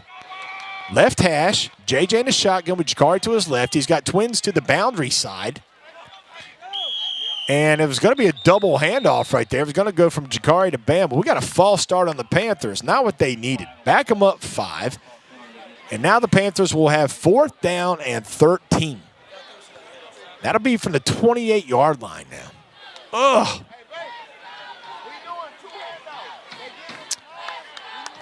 See what Coach Karcher and the Panthers offense can draw up right here, ladies and gentlemen. 4th and 13. Ball on the left hash. That's the 28-yard line. JJ in the shotgun, Jakari to his right. He's got twins to the right in DJ Harper and Bryson Davis. Here's the snap. It's a bad, actually, it was just absolutely mishandled by JJ there. It was a good snap. JJ just bumbled the football. And Jakari was actually running a wheel route on the left-hand side, and I think he would have been in business. Unfortunately, the Panthers turned the ball over. So a promising drive ends just like that for the Panthers. And now Lewisville, with 3:32 left to go and all 3 timeouts, if I'm not mistaken, left to go, have the ball up 23-7. Ball's going to be on the right hash at the 33-yard line of Lewisville. Rogers in the shotgun formation. Strong to his left. Twins left, twins right to stack formation to give to Strong. Strong busts a couple tackles at the 40, 45, the 50. He's across midfield at the 40. He's pushing his defenders. He cuts another one back. He's still on his feet. And finally brought down by number 15, Devarius Pons, at the 15-yard line. Big-time run right there. 35, 45, 53-yard gain right there. Pretty close.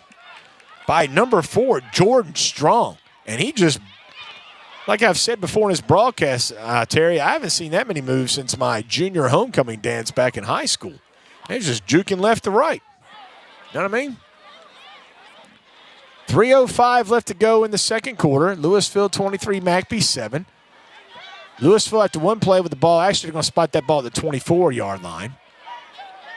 On the left hash, Rogers in the shotgun, Strong to his left, trips right formation. Rogers keeps it this time. He gets a good block from Strong, and he goes out of bounds at the 10-yard line. I believe that's where they're going to spot it right there. It's going to be a 6-yard gain for Rogers. Make that 2nd and 4 for the Lions. Oof. And I'm telling you, like I said, folks, the Lions can just strike quick. They're athletic. They're fast.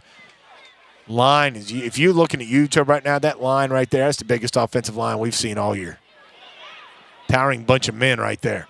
That wins you ball games. Rogers in a shotgun formation. This time he's got Jordan Fields to his left and Strong to the right. Ball's in the left hash. 2nd and 4. Here's the snap. It's a get to Strong. Strong, as fast as he can, just breaks through off tackle left side, and it's a touchdown Lions. And now we have a late flag. We have 2 late flags over here after the play. The touchdown was scored. The flags came after the touchdown. Strong pretty much took that ball and was untouched left off the left tackle right there. Speed kills. 2 late flags. And they were in the vicinity of number 60, Mason Starnes, for the Panthers right there. Let's see. I'm not sure. I think it's offsetting penalties is what it's going to be. Let's see here. We have a touchdown's good. We got a dead ball personal foul against the Lions. This is after the play. And then we have, they just called on the Lions. That's it. Okay, so we just have 1 personal foul there. So dead ball personal foul against the Lions after the play. Halftime score, Chesterfield 24, Beaufort 7. Fee to kick the extra point. Rogers lines up in the shotgun formation with half his team to actually about 7 of his players to the left-hand side. Now they move it back to the middle. Kind of what C.A. Johnson did last week, but C.A. Johnson actually snapped it and kept going. So here's number 10, Marcel Fee to kick the extra point. Rogers to hold. Ball's down. Kick is up. And this time it's straight down the middle. And off the concession stand. 2:02 left to go in the second quarter, ladies and gentlemen. Lewisville 31, McBee 7. Who scored here? 2 minutes and 2 seconds left until halftime.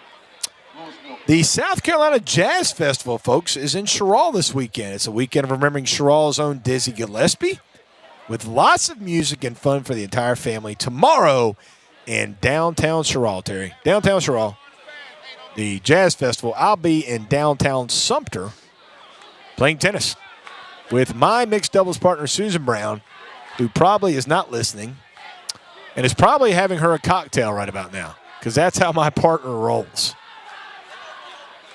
And when I'm your partner, 1 cocktail is probably not strong enough. 2:02 left to go in 4.5, ladies and gentlemen. Got to be able to have our Panther Spotlight at halftime as Jane Pig talked to Dr. Chan Anderson. We'll talk about all the Panther sports. We'll talk about the Panthers band, the sound, the McBee Pride band on their way to Liberty High School this weekend for a big competition. We'll talk about that. Here's Fee with the kickoff. It's a low line drive. Good catch by DJ at the 22-yard line there off of hot. He gets at the 40, at the 45. He crosses midfield, throws 1 defender down, and DJ goes all the way down to the Lewisville 44-yard line. Great return right there by DJ Harper. Really good job. It was a low line drive kick that took 2 hops, and on the second hop, DJ was actually full speed right to his hands and took right off. Great job, DJ. He's done a really good job this year of those kickoffs, of returning those kickoffs in that fashion. Real good job by number 0, DJ there. Let's see what the Panthers can do.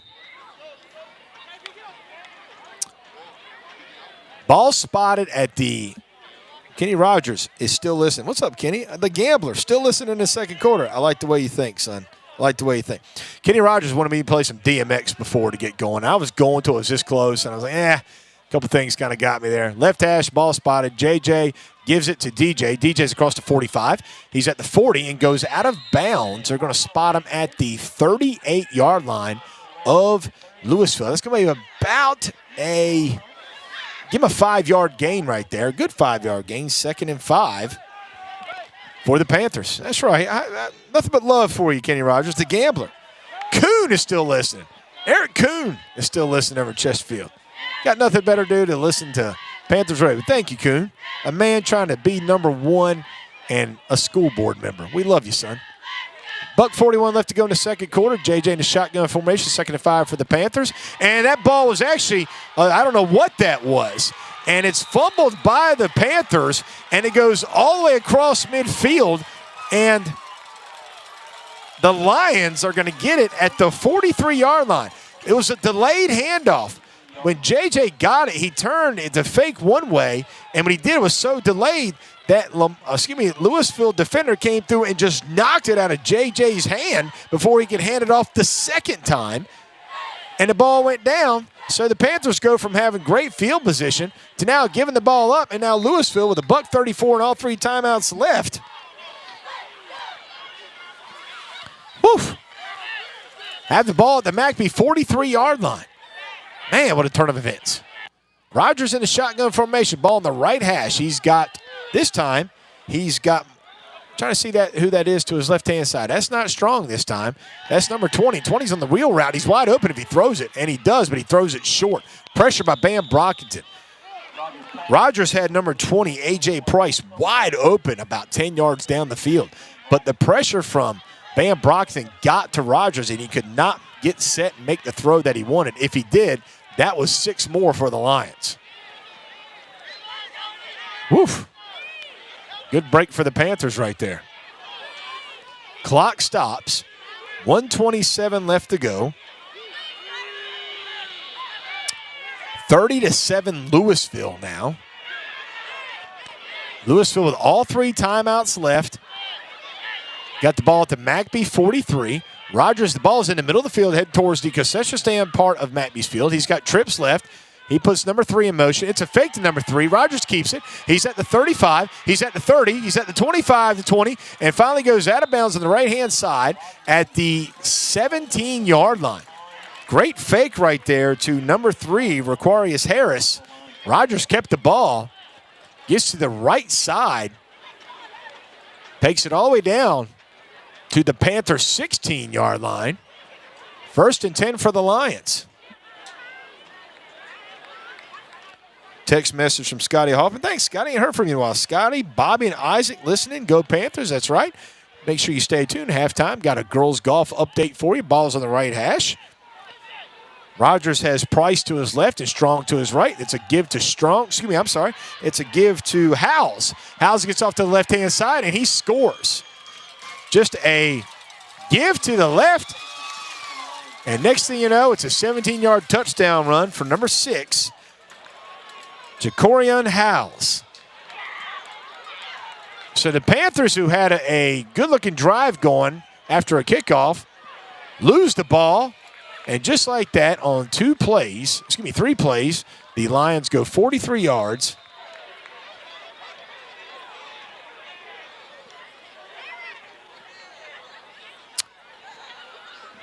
And now the score is Lewisville 36, McBee 7. Oof. Again, high-powered offense, man. Quick strike. And like Coach said it before, snap is down, kick is up, and it is no good. Fee is looking for a penalty. He wants a penalty on Bam. He wants like him slapping. I don't know if he hit him in the head. I don't know if, it was kind of this and that, but Fee missed it wide right there. Is that right? That was no good. Okay, so Lewisville 36, McBee 7. 1:10 left to go in the second quarter here. Oof. Oof. Hey, Miss Darnell. I saw Miss Darnell in the office today. She didn't have my number. I said, if you tune in tonight, shoot me a text. She said, I don't have your number. I said, well, you asked Miss Vivian, who's sitting to the right of you over there. And she apparently did. So here we go. Miss Darnell, Miss Rita Darnell, thank you for tuning in.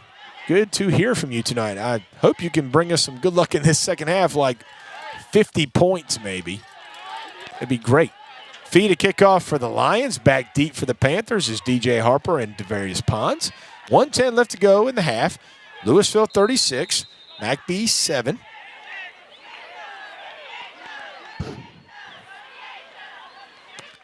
It's a little pooch get left-hand side. Frank the Tank wants to know, Terry, if you've got the video on fast forward because Lewisville's fast. That's what he said. No, Frank, that is the actual objects in the mirror are actual objects in the mirror, Frank. They are this fast. As Dwight Yoakam said, baby, I'll be as fast as you. Uh-oh. I just threw a Dwight Yoakam reference out there. I just went over a lot of people's heads right there. Dwight Yoakam used to sing a song called Fast As You. Look it up at halftime, folks. It's a great song.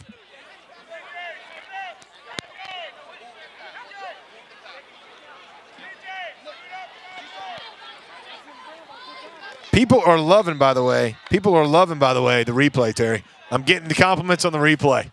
They're digging it. Fee with a little pooch high kick to the left-hand side.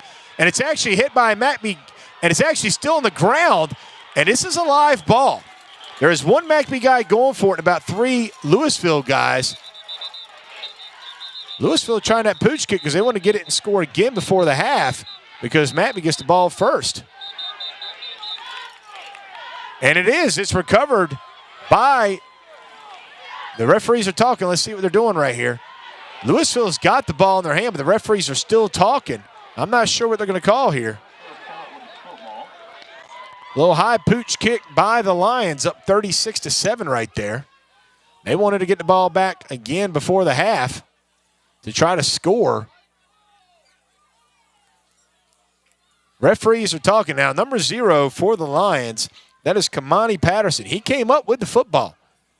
And it is Lewisville football. So instead of kicking that ball deep, they just did a little high pooch kick over here. It was hit by a McBee person. Everybody was going for it, and Patterson ended up with the football. So here we go again. So the Lions, with 58.8 seconds left to go in the second quarter, up 36-7, have the ball back, trying to score before the half. Ball's in the left hash, spotted at the 40-yard line. Rogers in the shotgun formation. Got trips up top. Here's a snap. It's a quick throw to number 3. Quick throw to Harris. Harris is in open field and gets across the 30-yard line. They're actually going to spot him at the 30. That's a 10-yard gain. That's a first down. First and 10 for the Lions. Again, they still have all 3 timeouts left if they want to burn them, if I'm not mistaken.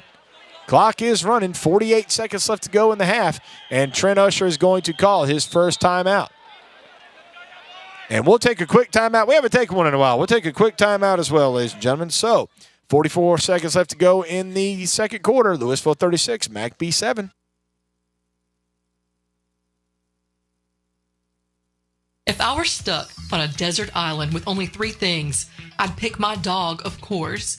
I definitely want my record collection, and I can't live without my McDonald's app. The McDonald's app has amazing deals, especially on Free Fave Wednesday, when I can get one of my faves for free with a minimum $1 purchase. Plus, with the McDonald's app, I can order ahead so I can skip the line and pick up my app order at the counter and hurry back to my dog and record collection. Offer valid through December 31st, 2024 at participating McDonald's. Valid when product served. Valid once a day. Excludes tax. Must opt in to rewards. All right, back at McBee, ladies and gentlemen. Lewisville 36, McBee 7. Lions with the ball on the right hash on the 30-yard line, on the McBee 30-yard line, trying to score one more time before the half here. Rogers in the shotgun formation. He's got Price to his left, Trips left, split up top. Here's a snap to Rogers. Rogers looking to throw. He's being pressured by Chris Stone. He gets away from Chris Stone. He's at the 30. He's at the 25, and he's going to run out of bounds at the 21-yard line so he can stop the clock. So he's going to gain about 8 on the play and brings up – actually, he's going to gain – let's see. They're going to gain 9 on the play, bring up second down and 1 for the Lions. Again, ran out of bounds, so the clock stops right there.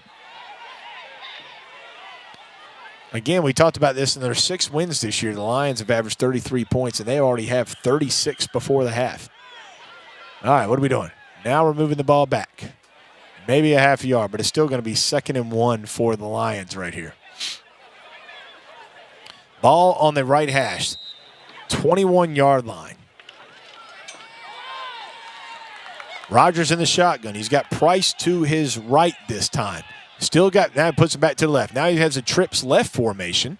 Same formation. Rogers looking to throw. There's a quick out route to number 3 right there. There's a quick out route to Harris. Harris breaks one tackle of Devarius Ponds and finally knocked out of bounds by number 9, Jagari Holloman. After a gain of about 18 on the play. So it's going to bring 1st and goal for the Lions. 31 seconds left to go in the half.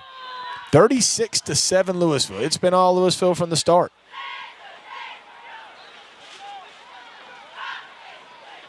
Rogers in the shotgun, ball on the right hash on the 2-yard line. He's got Price to his left, and that should be a false start on the Lions this time. Should be a 5-yard penalty. It's going to back the Lions up to about the 7-yard line. Still is going to be first and goal with 29.9 seconds left to go in the first half. Fast-paced first half for the Lions. Man, it's just been one thing after another. Trying to look down at notes, trying to look down at players' names. Tough to do when they're just going back and forth. All right, so ball spotted at the – actually, that's the 6-yard line they're spotting it. So ball spotted at the McBee 6. It is still first and goal for the Lions. Rogers in the shotgun. He's got Price to his right, trips left. Rogers is going to roll to his right. He's trying to throw it. He's got a man in the back corner of the end zone. He was trying to throw it to number 6 right there. He's trying to throw it to Jacorian Howells, but he threw it behind him, which is fine if you're a Lions fan because it stops the clock. So now it's second and goal from the 6. Ball on the right hash. Rogers looking over here to the sideline, trying to get the play. Still looking over to the sideline. Sliding some guys over. He's going to be the shotgun formation. He has Price to his – he's going to switch now. He's got Price to his right-hand side. He's got Fields to his left-hand side. The snap, they give to Price. Price cuts it up the middle, still on his feet. Goes down. Good tackle by number 0 right there, DJ Harper. Good low tackle. And that's going to be another timeout Lewisville right here. Their second of the game. We're going to stay right here with you, folks.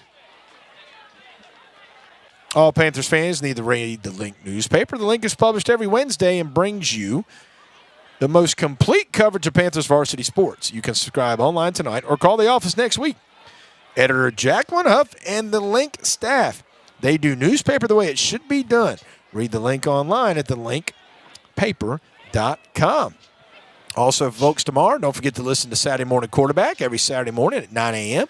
on my FM 93.9 and 1420 WCRE AM, or online at pdbsn.com to get recaps of all local games and interviews with the coaches. 2024 marks the 44th year of the Saturday Morning Quarterback. Join George Adams and Mike Toohey Thomas every Saturday morning at 9 for the Saturday Morning Quarterback. So here we go, folks. 18 seconds left, 18.1 left to go in the first half. Lewisville 36, McBee 7. Lewisville with the ball at the McBee, I want to say 2-yard line right there. Rogers keeps it, gets to the outside, cuts it in the middle. That's a touchdown, Lewisville. 2-yard touchdown run by Rogers makes it 42-7, Lewisville.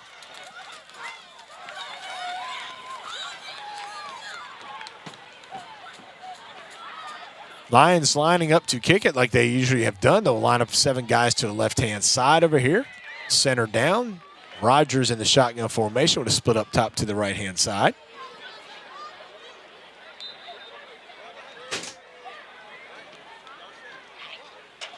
Rogers shifts them over.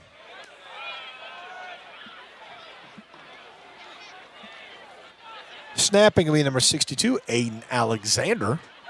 Here's the snap to Rogers. Ball is down. Kick is up by Fee, and it is good. 13.8 left to go in the first half. 13.8 seconds. Lewisville 43, McBee 7. Don't forget, folks, at halftime we'll have our Panther Spotlight with Dr. Anderson. Miss Jane Pig talked to him this week.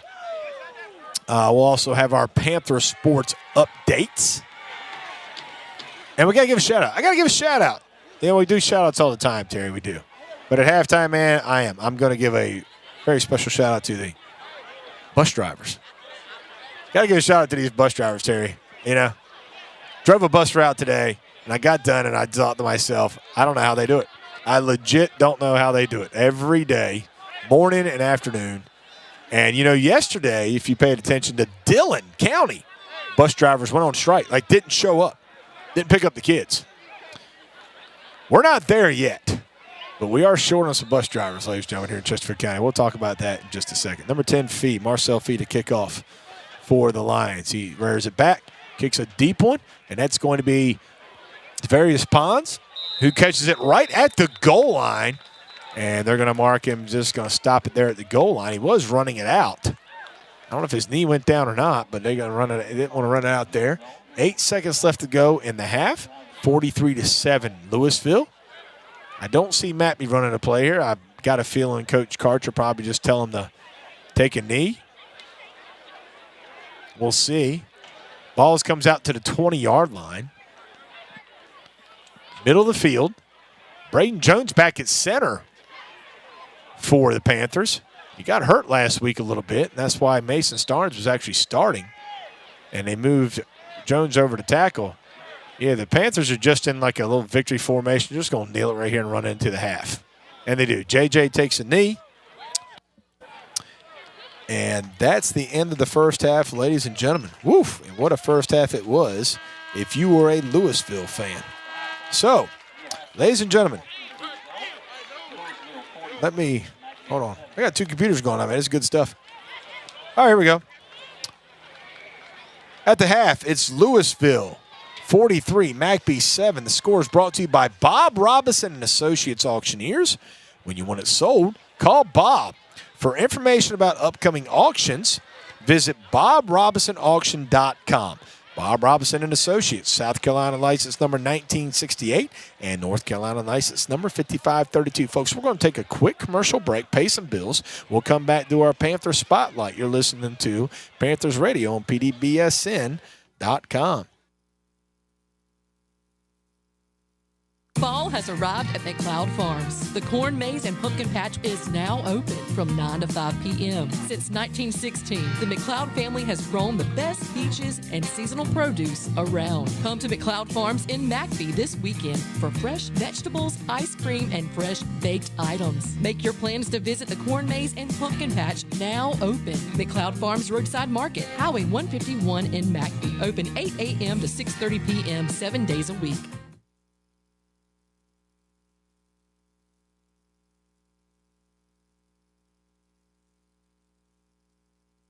We all have a destination in mind, a place where our dreams become reality. And while our destinations may be different, we all need a little help finding them. At Northeastern Technical College, we're your guidepost, your map, your compass. We'll point you in the right direction. Here you can earn career-specific certifications and degrees, or focus on finishing your prerequisite courses before transferring to a 4-year university. Start your adventure today at Northeastern Technical College, with campuses to serve you in Cheraw, Pageland, Bennettsville, and Dillon, South Carolina. We are your neighbors. We are part of the local community. We are the provider building the fastest network available using fiber optic technology. We are carrying information at the speed of light with download speeds up to 1 gigabit per second. We are delivering the best internet, TV, and phone service so you can enjoy the technologies of today and prepare for the technologies of tomorrow. We are Sandhill. It's fall in South Carolina, and you know what that means. Everyone is enjoying all the beautiful places this state has to offer. What is not beautiful is trash on the ground. Cigarette butts, empty bottles and cans, food wrappers. These are the most commonly littered items on our roadways, thrown on the ground or out a car window. We spend millions of dollars every year cleaning up trash on the ground. Palmetto Pride wants you to help keep our state clean and beautiful. Put your trash in a trash can or recycle bin. If you see a piece of litter on the ground, just pick it up. Remember, litter trashes everyone. Don't do it. Visit Palmetto Pride at palmettopride.org to see how you can help keep South Carolina beautiful. I'm Alan Blackman, and I want to be your senator for District 27. I'm a licensed contractor from Heath Springs. I have served on the Lancaster County Council for the past 5 years. My platform is complete constituent service. If you need help from your senator, I will help you. Senate Seat 27 needs a senator who will uphold the values of the Republican Party and will work for all citizens in every corner of the district, including the small towns. I'm Alan Blackman, and I will represent and serve you to the best of my ability. Vote Alan Blackman for your District 27 Senate. Thank you. Paid for by the candidate. All right, folks, back at McBee. It's halftime here. At the half, it's Lewisville, the number 2 team in the state of South Carolina, 1A 43, McBee 7. This score is brought to you by Adams Heating and Cooling of Hartsville. Hey, we need the heater tonight. Need the heater tonight, Terry. What you think? We had the air conditioner on earlier when we started, but it's cool in here tonight. Right now in McBee, let me get my phone. I'm sitting right here, ladies and gentlemen. Thank God for technology. Right now in McBee, it is 55 degrees and clear. The score is brought to you by Adams Heating and Cooling of Hartsville. Fall and winter are just around the corner. Don't be left in the cold this season. Adams Heating and Cooling provides installation, maintenance, and professional service for all your heating and cooling needs. Your rude dealer. Call Tanner at Adams Heating and Cooling for your free estimate. Folks, it's time for the Panther Spotlight, School District News with District Superintendent Dr. Chan Anderson. This is sponsored by Sandhill Medical Foundation, providing quality health care for over 40 years.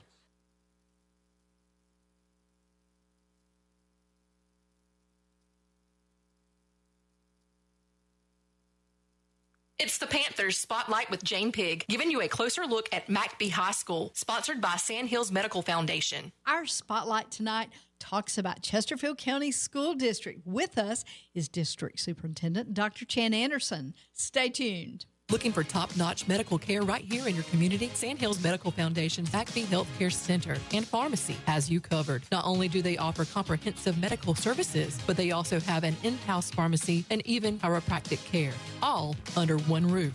And with 8 other convenient locations, Sandhills Medical Foundation is ready to serve you and your family. The McBee Healthcare Center is open Monday through Friday from 8 a.m. to 5 p.m., and the pharmacy is open until 6 p.m. For more details, visit sandhillsmedical.org. Quality care is just around the corner with Sandhills Medical Foundation. We're talking with District Superintendent Dr. Chan Anderson tonight.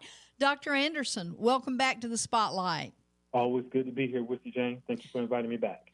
Dr. Anderson, you've got some big things coming up with the referendum. Tell us about the referendum. Well, the purpose of the referendum is to obviously address needs within our school district, including infrastructure improvements, the expansions due to projected growth, and enhancements to our athletic facilities. Dr. Chan, what specifically will this bring to our schools? First of all, the projects will enhance our educational experience for students by providing the necessary facilities for extracurricular activities, for classrooms, and it will contribute to the overall well-being and growth, not just of our schools, but our community as a whole.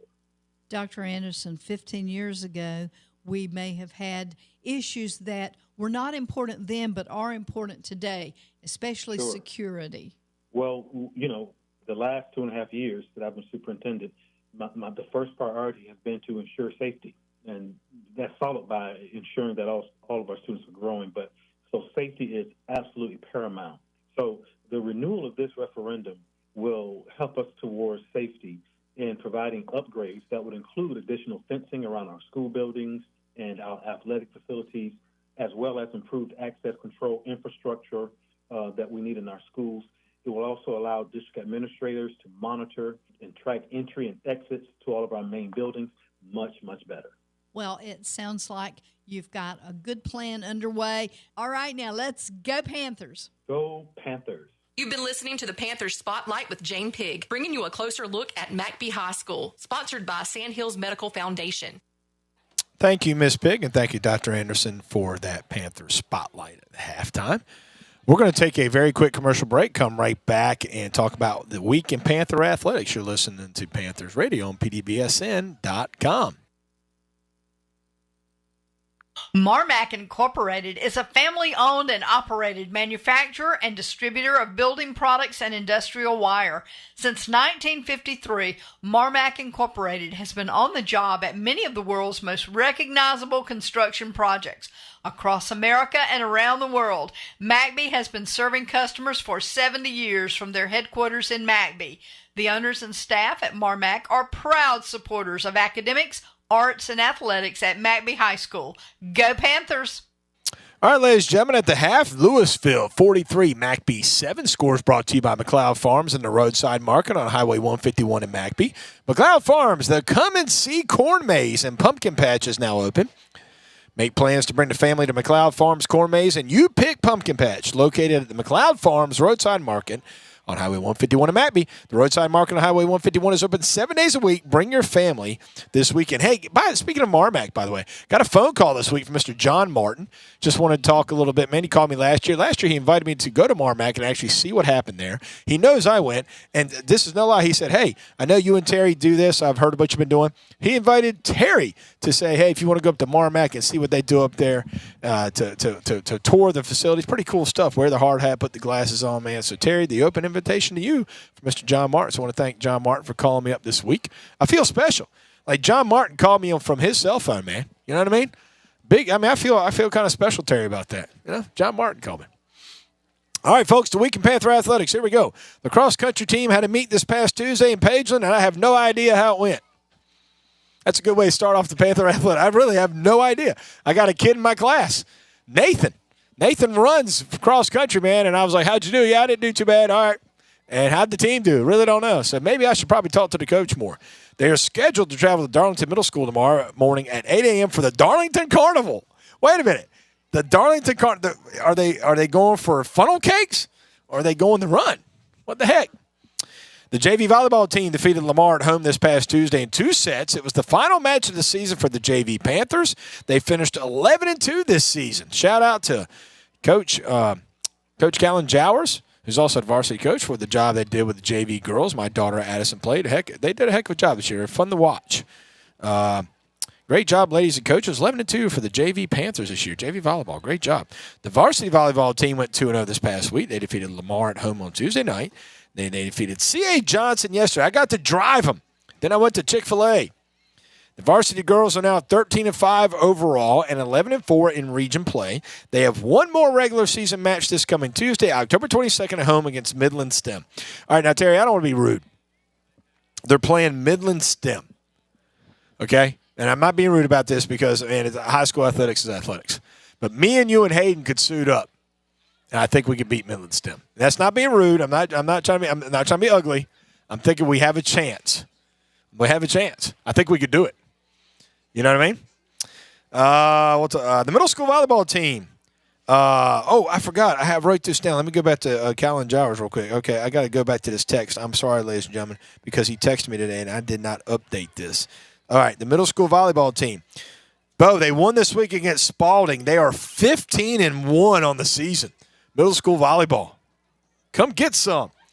They'll be at the tournament, the county tournament, this Tuesday at New Heights. And they're probably going to lay the smack down. I'm going to call it right now, Terry. Laying the smack down. Do it, middle school volleyball. The girls' golf team beat Sherall by 8 strokes on Tuesday. Even though they lost to Hartsville, they still beat Sherall by 8 strokes. Yesterday, they played their last match of the season, beating Chesterfield by 33 strokes and Sherall by 25 strokes. Get you some of that. 7th grader Tessa Plott had her first ever par in the match and shot her personal best 9-hole score of 56. Way to go, Tessa. Congrats, girl. Shout out to the 4 senior lady golfers, Ansley Chapman, Mackenzie Chapman, Sarah Mims, Daly Amerson, for all they've done over the years for our girls' golf here at McBee High School. Next up for the girls, though, is the state 2A golf tournament on Monday, October 28th, and Tuesday, October 29th in Chester, South Carolina. Ladies and gentlemen, the girls, I told you all this before. We got to step up here. The girls needed to raise $3,000. Okay, $3,000 to kind of offset some cost of travel, hotel, food, everything for the state golf tournament. They've raised $1,000 of their $3,000. Where I'm from, they still need $2,000. Folks, please help these girls out. Okay, please reach out to Coach Bobby McKenzie Hoffman at 843-309-5324 if you would like to help. Once again, 843-309-5324. Let's help out Bobby Hoffman. Let's help out Coach Hoffman and the girls' golf team raise $2,000 more, folks. And how long? How long we got to do this? Till October 20? Oh, we can make that happen. We're going to make that happen, Terry. We're going to raise $2,000, if not more, next couple weeks if I have to do it myself. Let's do it, man. Let's help these girls out. Reach out to Bobby, folks, if you'd like to help. Girls tennis team was supposed to have 2 matches this week. They both got canceled. Now they play Sherrall Monday. I believe 5:30 in Sherrall. The Spirit of McBee Marching Band. I don't know if they're listening right now. They're on the road to Liberty High School. Not sure they're listening, but the Spirit of McBee Marching Band will be competing in the lower state/state competition this weekend at Liberty High School. What a great place to have a marching competition, a band. Liberty High School. I mean, did they just do this ahead of time? Hey, where do you want to have the band competition? Liberty High School. I mean, you couldn't plan that in the military. Couldn't do it. So good luck to the Spirit of McBee, man. Let's do it. Now, I've always said this, and they're going to get mad at me if they're listening. I've always said if the band wants to win a competition, okay? Like if they really want to blow the roof off the dump of these places, man, when they go to these schools. Play some Zeppelin, play some Foo Fighters, throw some AC/DC out there, play some freaking Godsmack, do something. You got to step it up, man. You got to just go hardcore and have those people going, oh my God, what was that? And then you blow the judges out of their seats. I'm telling you, ladies and gentlemen, that's how you do it. Nothing against what they're doing right now. I'm not saying they're not doing anything wrong. They're not. I'm just saying throw a loop in the whole thing. You know what I mean? Throw a loop in it and just absolutely do something different. The B-Team Panthers football team lost at home last night, 32-12 to Trinity. They'll be back in action this coming Thursday, October 24th at home against Spalding. Game time is 6 p.m. And next Friday night, folks, the varsity football team travels to Bishopville to take on the Lee Central Stallions. Game time 7:30 p.m. All right, we do it every halftime. Throw it up there. Throw it up there, Terry. Every halftime. There it is. It's the Brew House on Main, ladies and gentlemen. My buddy Chase Freeman. I texted him today, said, hey, you want me to say anything? He said, well, the Fall Festival's in Jefferson tomorrow, so make sure you stop by because they have all these deals at the Brew House. But ladies and gentlemen, where is Chase Freeman this week? He's in Oklahoma. Why is he in Oklahoma? Because that's where the Carolina Gamecocks are. And Chase Freeman and his family, or Chase Freeman and his wife, they follow the Gamecocks. Gamecocks last week, ladies and gentlemen, should have beat Alabama. Should have beaten Alabama. Had it on a silver. Yada, where's this other one at? So I can tell you all the good stuff that's going on.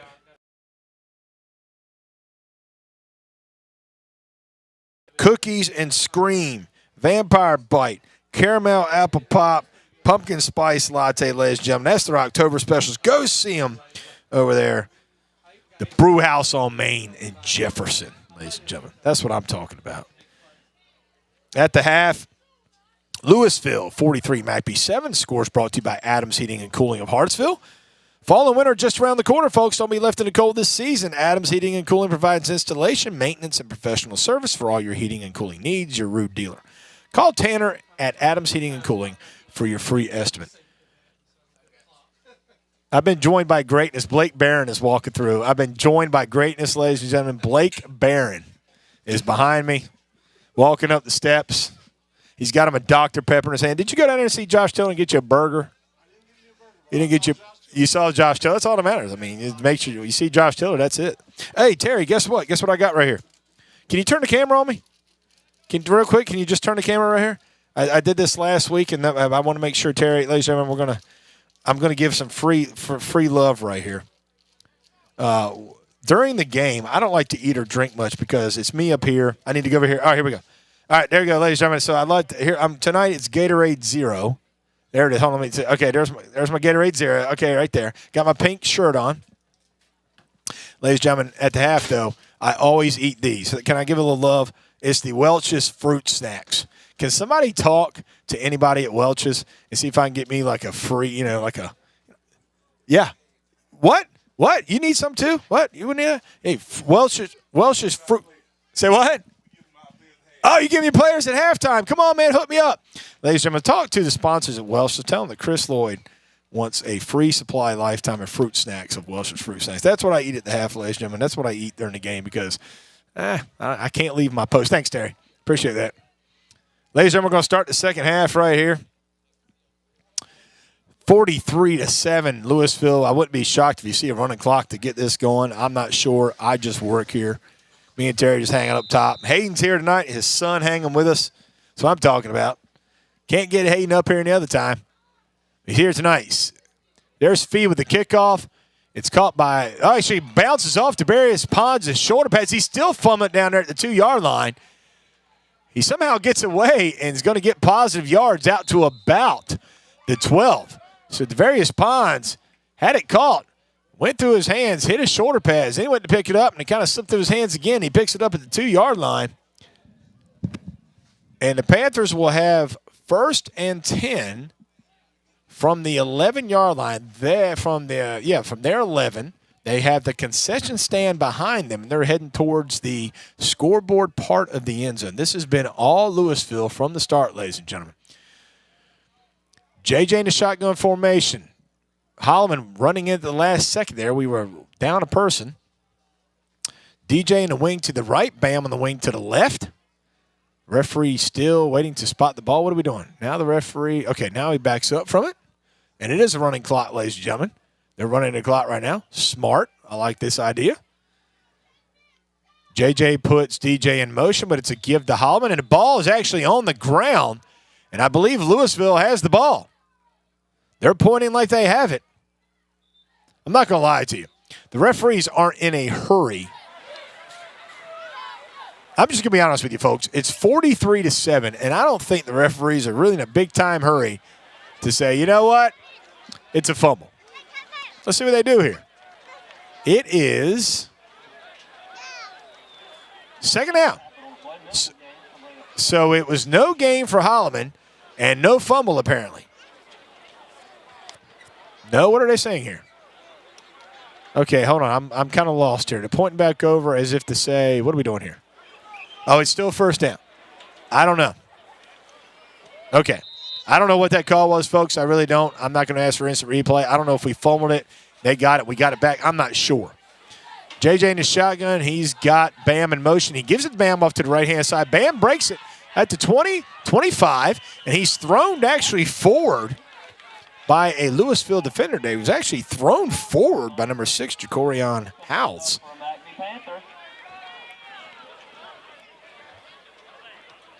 Gets out to the 25-yard line. First, that's a McLeod Farms first down for the Panthers. First one of the second half. Clock is running, 9:57, folks. It's going to be a running clock second half. It should be a short second half. We'll see here.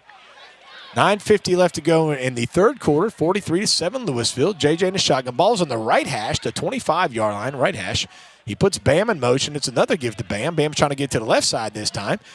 Still on his feet. Brought down by about 3 or 4. A pride of Lions. Is that what we call it, Terry? Pride of Lions? Is that right?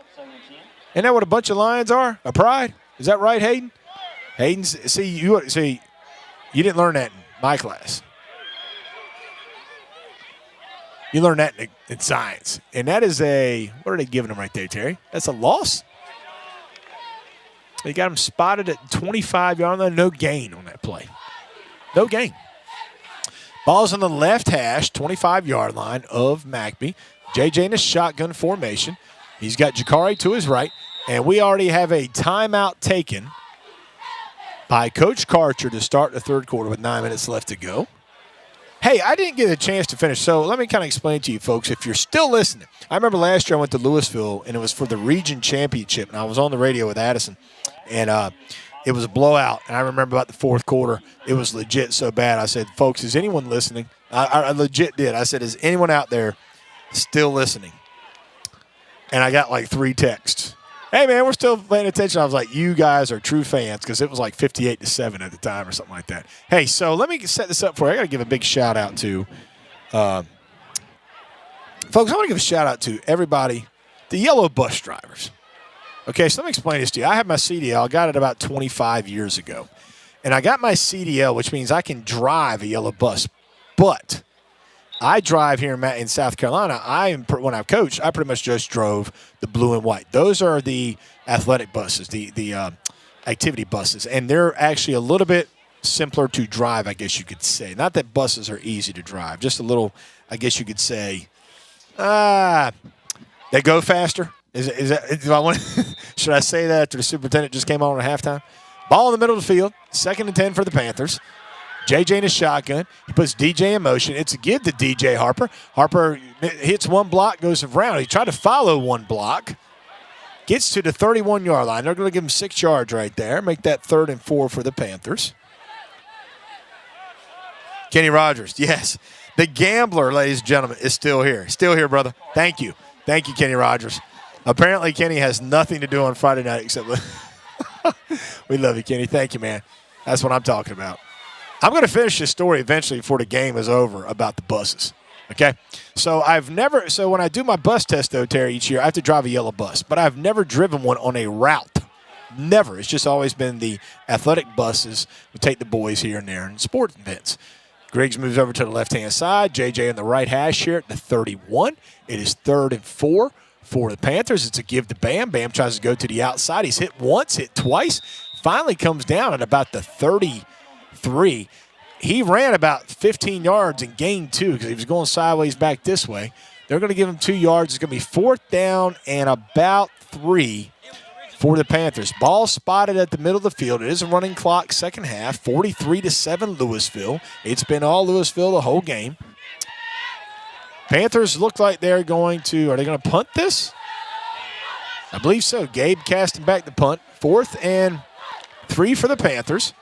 Casting back the punt. Back deep for Lewisville is going to be number 4, Jordan Strong. Hayden Griggs to snap for the Panthers. I don't think you'll see a delay game call. It's got a running clock. I don't think you're going to see one. I don't think the officials are really going to. That's a really good snap by Griggs there. A little spiral punt by Caston. It took a McBee hop. A hit right there by number 0 of Lewisville. It's going to be a block in the back, though. It's going to be, I'm sorry, that's number 9. That was Eden Gaston. He's going to be flagged for a block in the back right there, a big-time block in the back. That is always, Terry, that's always the one flag and the one penalty that I never liked in football. Like, you know, I just never, like when I coached, I told the guy, man, don't hit the back, man. To me, I was just kind of like, man, I just didn't like that. Make sure they could see it. Do it the right way. But that was a legit block in the back right there. Could go either as a blindside hit as well. So we got a personal foul on Lewisville. It's going to negate that run back by Howells. So it'll be a 15-yard penalty, and that's going to take Lewisville all the way back to their 28-yard line. So Lewisville will have the ball on their 28 on the right hash with the scoreboard at their back, heading towards the concession stand part. Concession stand getting kind of thin right now, which is good, bad. Good, hey, boys can stop a little early tonight. Rogers still at quarterback for the Lions. Shotgun formation. He's got Strong to his right. Trips left. Strong gives it to Strong, runs it off the left-hand side, and he's taken down by number 9, Jakari Holloman. Gain of about no gain on the play. 2nd down and 10. All right, so, folks, in 26 years of being a school teacher and having my CDL, I've driven a yellow bus one time. That's because I had to take these kids on a field trip, my daughter, years ago, and they didn't have any activity buses, so there was nothing to it. Today, we got a bus driver shortage, folks, in Chesterfield County. We just do. And in all honesty, I can't blame them. You're not getting paid much to drive a school bus, sometimes an hour and a half, sometimes 2 hours, on these routes to pick and drop these kids off. It's a give to Howells off to the right-hand side. Howells still on his feet at the 45. As 50 crosses midfield and goes out of bounds at about the 44-yard line. Clock is running. 6 minutes left to go in the third quarter. Lewisville 43, McBee 7. Ball's going to be spotted on the right hash, 44-yard line of McBee on the right hash. Again, Lewisville with the scoreboard to their backs, heading towards the concession stand part of the McBee field. This is the last regular season home game for the Panthers, senior night. Rogers in the shotgun. He's got one back to his right and left, and it's a give to Strong. Strong is just trying to follow some blocks. He's at the 45 to 40 and 35 to 30. He actually went out of bounds way back here. Let's see where the official marks him out of bounds, though. The official's going to mark him out of bounds. Going to give him a good spot there, because I thought he went out of bounds about maybe 10 yards to the right of that. But they're going to spot him at the 27-yard line of McBee. 1st and 10 for the Lions. Ball's going to be on the left hash. 43-7 Lewisville.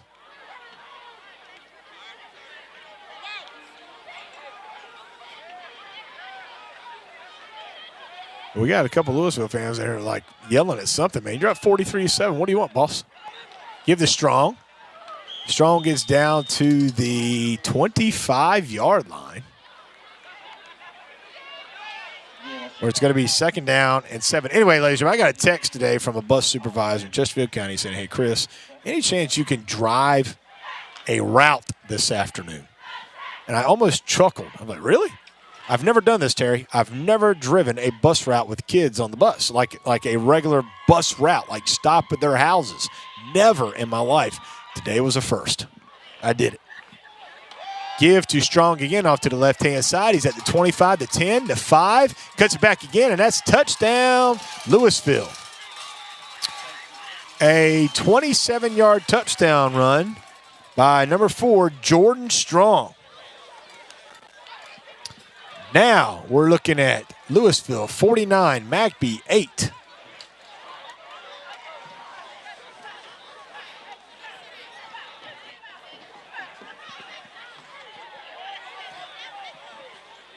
Clock running, like we said, it's going to be a running clock second half. 3:30 to go in the third quarter. New kicker this time for the Lions is number 40, Jackson Stone, senior. He'll be kicking this one. Rogers still to hold. Here's a snap. Ball's down. Kick is up, and it is good. Again, 3 minutes left to go in the third quarter.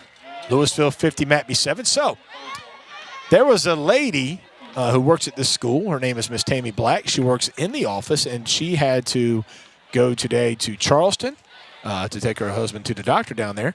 So we had about a couple bus drivers that just were not here this afternoon for the afternoon route. So I got a text this morning. I told Miss Yolanda McDonald, what time could I be back? She said 5. I said, well, I need to be back a little bit before that because we set this stuff up in here. She said, I got another route that'll have you back by like 4, a little after 4. And sure enough, ladies and gentlemen, I did. First time in my life. I was nervous. Terry, because I had high school kids, I had elementary school kids, and their life was in my hand because I'm trying to get them home to their mom and dads, man. This one was probably the most nervous I've ever been driving a bus. Had a couple big helpers. Alexis Mitchell helped me out, who's actually in my class. Jeffrey Chapman, big-time help to help me to all the stops. So about an hour and 10 minutes, Terry, I did it. I got the kids home, got them safely, man. But tons of respect for these bus drivers. And I don't know who's listening from Chesterfield County. I don't know if we got any administration listening, whatever. You need to pay these bus drivers more. It is, man, I would like – I'm trying to talk in here. I mean, there's a football game going on too. Fee kicks it to Pons. Pons gets it at the 5-yard line. He's on the left side at the 30 to 35, and he's going to be taken down at the 35-yard line. So a 30-yard return for number 15, Devarius Pons. Again, the clock is running all second half, so we're already with a minute and a half left in the third quarter. 50-7 Lewisville. Chesterfield now up 27-21 on Buford. But seriously, these bus drivers, man, need more money. They do, because what they do. Terry, I had to back into a couple places today. I'm like, how are we doing this? Especially in some blind spots, man. Like, I'm looking to my left and right like, dude, there could be a car coming at any time. And we got a timeout by Coach Karcher. And it was like, the kids were telling me, all right, Coach, this is where Miss Tammy backs up right here and does this. And I just went, are you serious? She backs up here? So, you know, and the cool thing was, though, you do have the camera on the bus now and stuff. But, I had close to 60 kids on this bus. 60 kids, man. High school and elementary. So, shout out to all the yellow bus drivers, man, and what they do. It's wow. I mean, I got it done. I was excited about the fact that I got it done. I'm thankful that everybody got home safely. But the whole time I'm thinking, these folks do not get enough credit for what they do and get paid next to nothing to do it. So I hope that if you're listening from Chesterfield, here's what I like to do. I would love for our administration, not just high school, I'm not talking about principal stuff, I'm talking about district office administration to one day go drive a bus route. Go do it. Just do it so you can see what these folks go through. It is absolutely tough, man. So shout out to all the yellow bus drivers who do what you do, man. Wow. I'm telling you, need more money. Jakari Holloman on the run for the Panthers right there, right up the gut. Holloman's going to gain about, what are they going to give him? 4 yards on that, bring up 2nd down and 6. Less than a minute left to go in the third quarter. This has been a fast third quarter because the clock's running, folks. 50-7 Lewisville, the number 2 team in the state of South Carolina. They'll have one game next week at Great Falls, and then in 2 weeks from tonight, it's going to be Lewisville-Lamar for the region championship. I know that much. Fumble on the play again, and Lewisville recovers. I missed it, Terry. I didn't see it. We got a little instant replay right here. It was just, I don't know. That looked like snap, handoff, bam, everything. Did not look good right there. That's going to be the last play of the third quarter, ladies and gentlemen. At the end of the third quarter, it's Lewisville 50, McBee 7. The score is brought to you by Marmac Industries. They offer competitive pay and attractive benefits such as long and short-term disability and life insurance at no charge. Retirement plan with generous matches, medical insurance, and uniforms. We're going to take a quick commercial break. We'll be right back on Panthers Radio, PDBSN.com.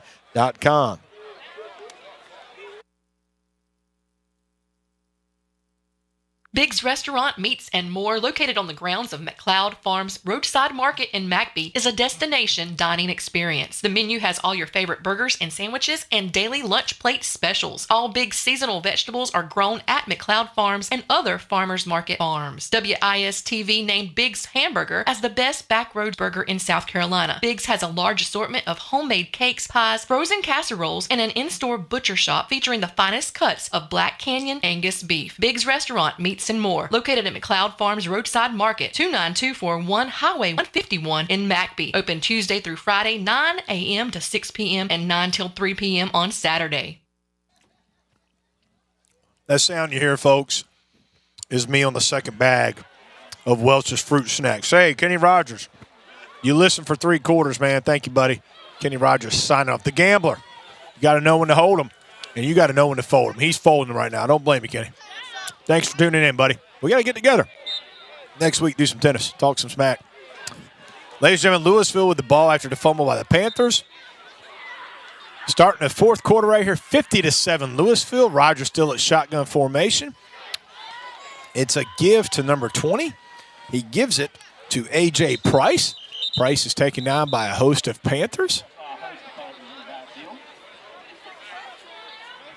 Start of the fourth quarter. Score is brought to you by Marmac Industries. I'm sorry, folks. They offer competitive pay and attractive benefits, such as long and short-term disability and life insurance at no charge. Retirement plan with generous matches, medical insurance, and uniforms. Hey, you know what else is good? I talk about fruit snacks, man. Let me tell you what else. So I went to Sam's Club Friday, okay, which is like the ultimate playpen of just shopping. You know what I mean? You buy everything in bulk, right? Say what? Yeah, I said that right out of paper towel. Oh, there's a high snap over Rogers' head, and he just goes down on it at the Lewisville 43-yard line, so that's going to back him all the way up there. Lewisville's got to get to the 24-yard line.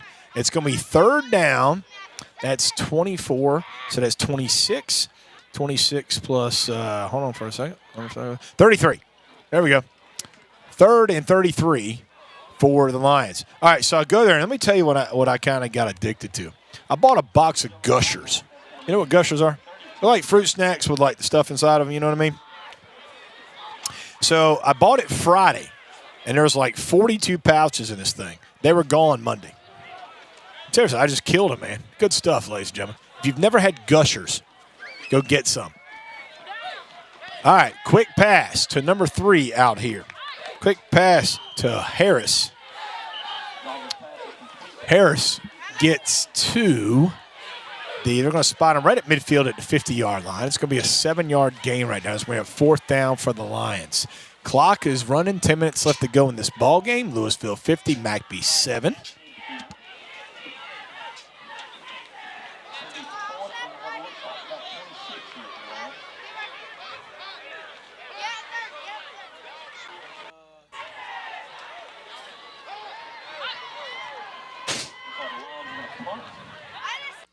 You're right, Mr. Darnell. I got to text Mr. Darnell. You're right. It's tough. Them yellow buses, man. I'm telling you, man. Woo!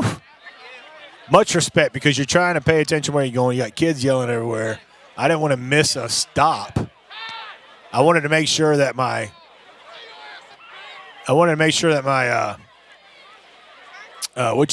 lights were on, flashers, hazards, everything, man. Much respect. All right, number 10, Marcel Feet, a kick punt here to DJ Harper. 4th down, of course, and about 26 for the Lions. Here's the punt by Marcel. It's a good one, never in. DJ is going to actually let it bounce twice. He catches it at the 10. Now he's at the 15. Goes over to the right-hand side. He's going to go down at about the 17-yard line. What do they want? Roughing the kicker there? Is that what they wanted?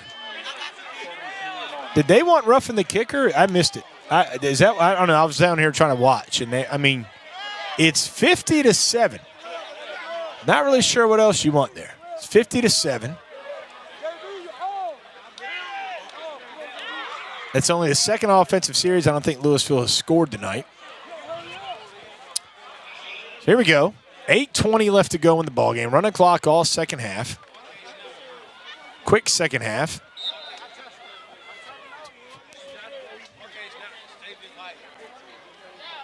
JJ in the shotgun. And I'm trying to see who he's got behind him this time. He's got somebody new back there. Let me see who this is. I'm sorry, folks. That's a... Not really sure who that give was to right there. Let me see. We got some new faces in the game right now. So bear with me, ladies and gentlemen. Some new faces that I'm trying to look at right here. And some of them aren't even on the, 55's right there. C.J. Sutton's 23. I believe that's who got the ball that time. Sorry, folks, just trying to piece this all together on the fly.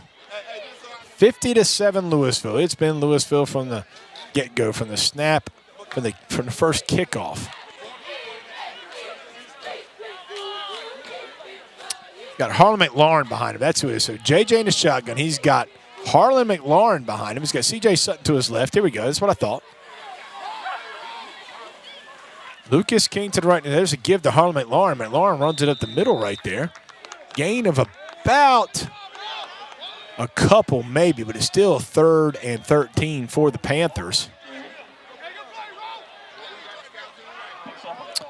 Again, folks, next week the Panthers are going to fall at 1-2 in the region, 3-4 overall, 1-2 in the region. Next week, a big game at Lee Central. Lee Central probably lost to Lamar, and I'm going to guess. So that would put Lee Central and McBee at 1-2 in the region. So next week's game at Lee Central could actually be for 3rd place in the region. And that's a home game. That's a home game in the playoffs. JJ trying to draw him off sides. I believe he might have been successful right there. Let's see what they call. Offsides on the Lions. 5-yard penalty. Pushes the ball forward. Takes him, McBee, to their about 20-yard line. Well, they'll have to get at least 10. So it's, let's see, 3rd down and 10 for the Panthers. Tried to hit Sutton. It was a fake to Sutton. He actually wanted to throw it to McLaurin out here in the flats, but even Lewisville's second team guys are pretty daggum quick. They were all over that one. So the Panthers with 4th down and 8, 5:30 left to go in the 4th quarter, are going to punt right here. Again, it's been a running clock the whole second half. That's why the second half has been that quick.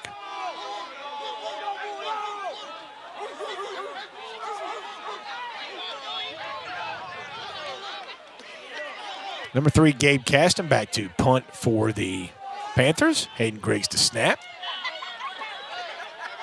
Nobody back deep for the Lions. Lions just kind of going back and forth. Nobody back deep. Looks like they might just bring the house here or just let them punt it. Let's see. Here's a snap by Griggs. It's a little bit high, and it's through the hands of Caston. And Caston just throws it out the back of the end zone, which is going to be a safety.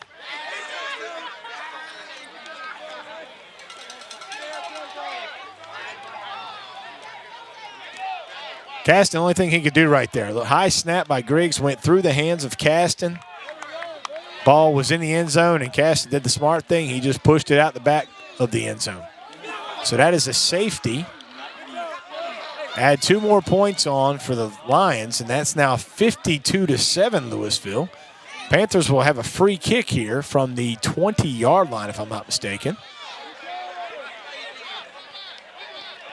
One of them nights, folks. Just one of them nights. Lewisville, of course, last year, like we said, lost the first game of the year, then won 10 straight. Got to the second round of the playoffs against St. Joe's and actually lost 7-0 to St. Joe's. Kind of an upset because Lewisville had that high-powered offense last year, and I really thought they would make it to the state championship. You can tell this year, though, they are out for a little bit of vengeance. Last year's loss in that game against St. Joe's stung. And you got to remember, like we talked about at the beginning there, in the beginning of this broadcast, and now you have St. Joe's, now you have Christ Church, now you have Southside Christian that have all been bumped up in classification. So because of that, 1A is wide open now. The only bad thing is, with those 3 moving up in classification, Abbeville moved down from 2A to 1A. So Abbeville is a football powerhouse. So we'll see how that goes this year. And I believe they're about 5 or 6-1 this year to start their season and winning their region. Caston's kick is fair caught at the 45-yard line of Lewisville. So the Lions with 3 minutes left in this ball game. Again, clock has been running the whole second half.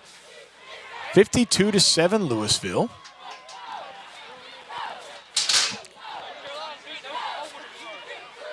Next week, the Panthers again on the road in Bishopville against Lee Central. 7:30 start time. We'll be there. You going next week, Terry? You know, depends. Yeah, you don't know. I'll be there. I'll be there. And there is number 20. That's the give to number 20 right there. Gets to the outside, to the right-hand side. Sorry. Looking for that A.J. Price. I'm sorry, folks. Price with a gain of about 7 on the play. Is going to bring up 2nd down to 3 for Lewisville. No rush here. Clock running. 2:15 left to go in this ball game.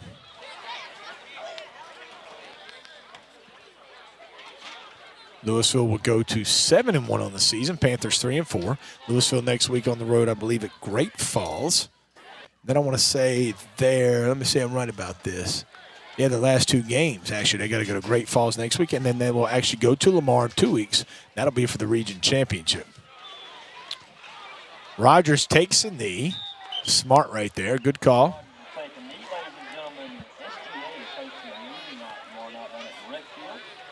And they're just going to let the clock run out right here. It's going to be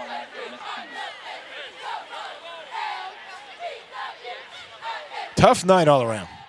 And we're starting to get to the end of fall sports as well, ladies and gentlemen. It's about playoff time. Like we said, volleyball's got one match next week, Tuesday at home, and the playoffs start for them after that. Tennis has a match home next week, and then the playoffs start after that. Panthers with 2 football games remaining after this. Again, next week at Lee Central, and then in 2 weeks at Great Falls.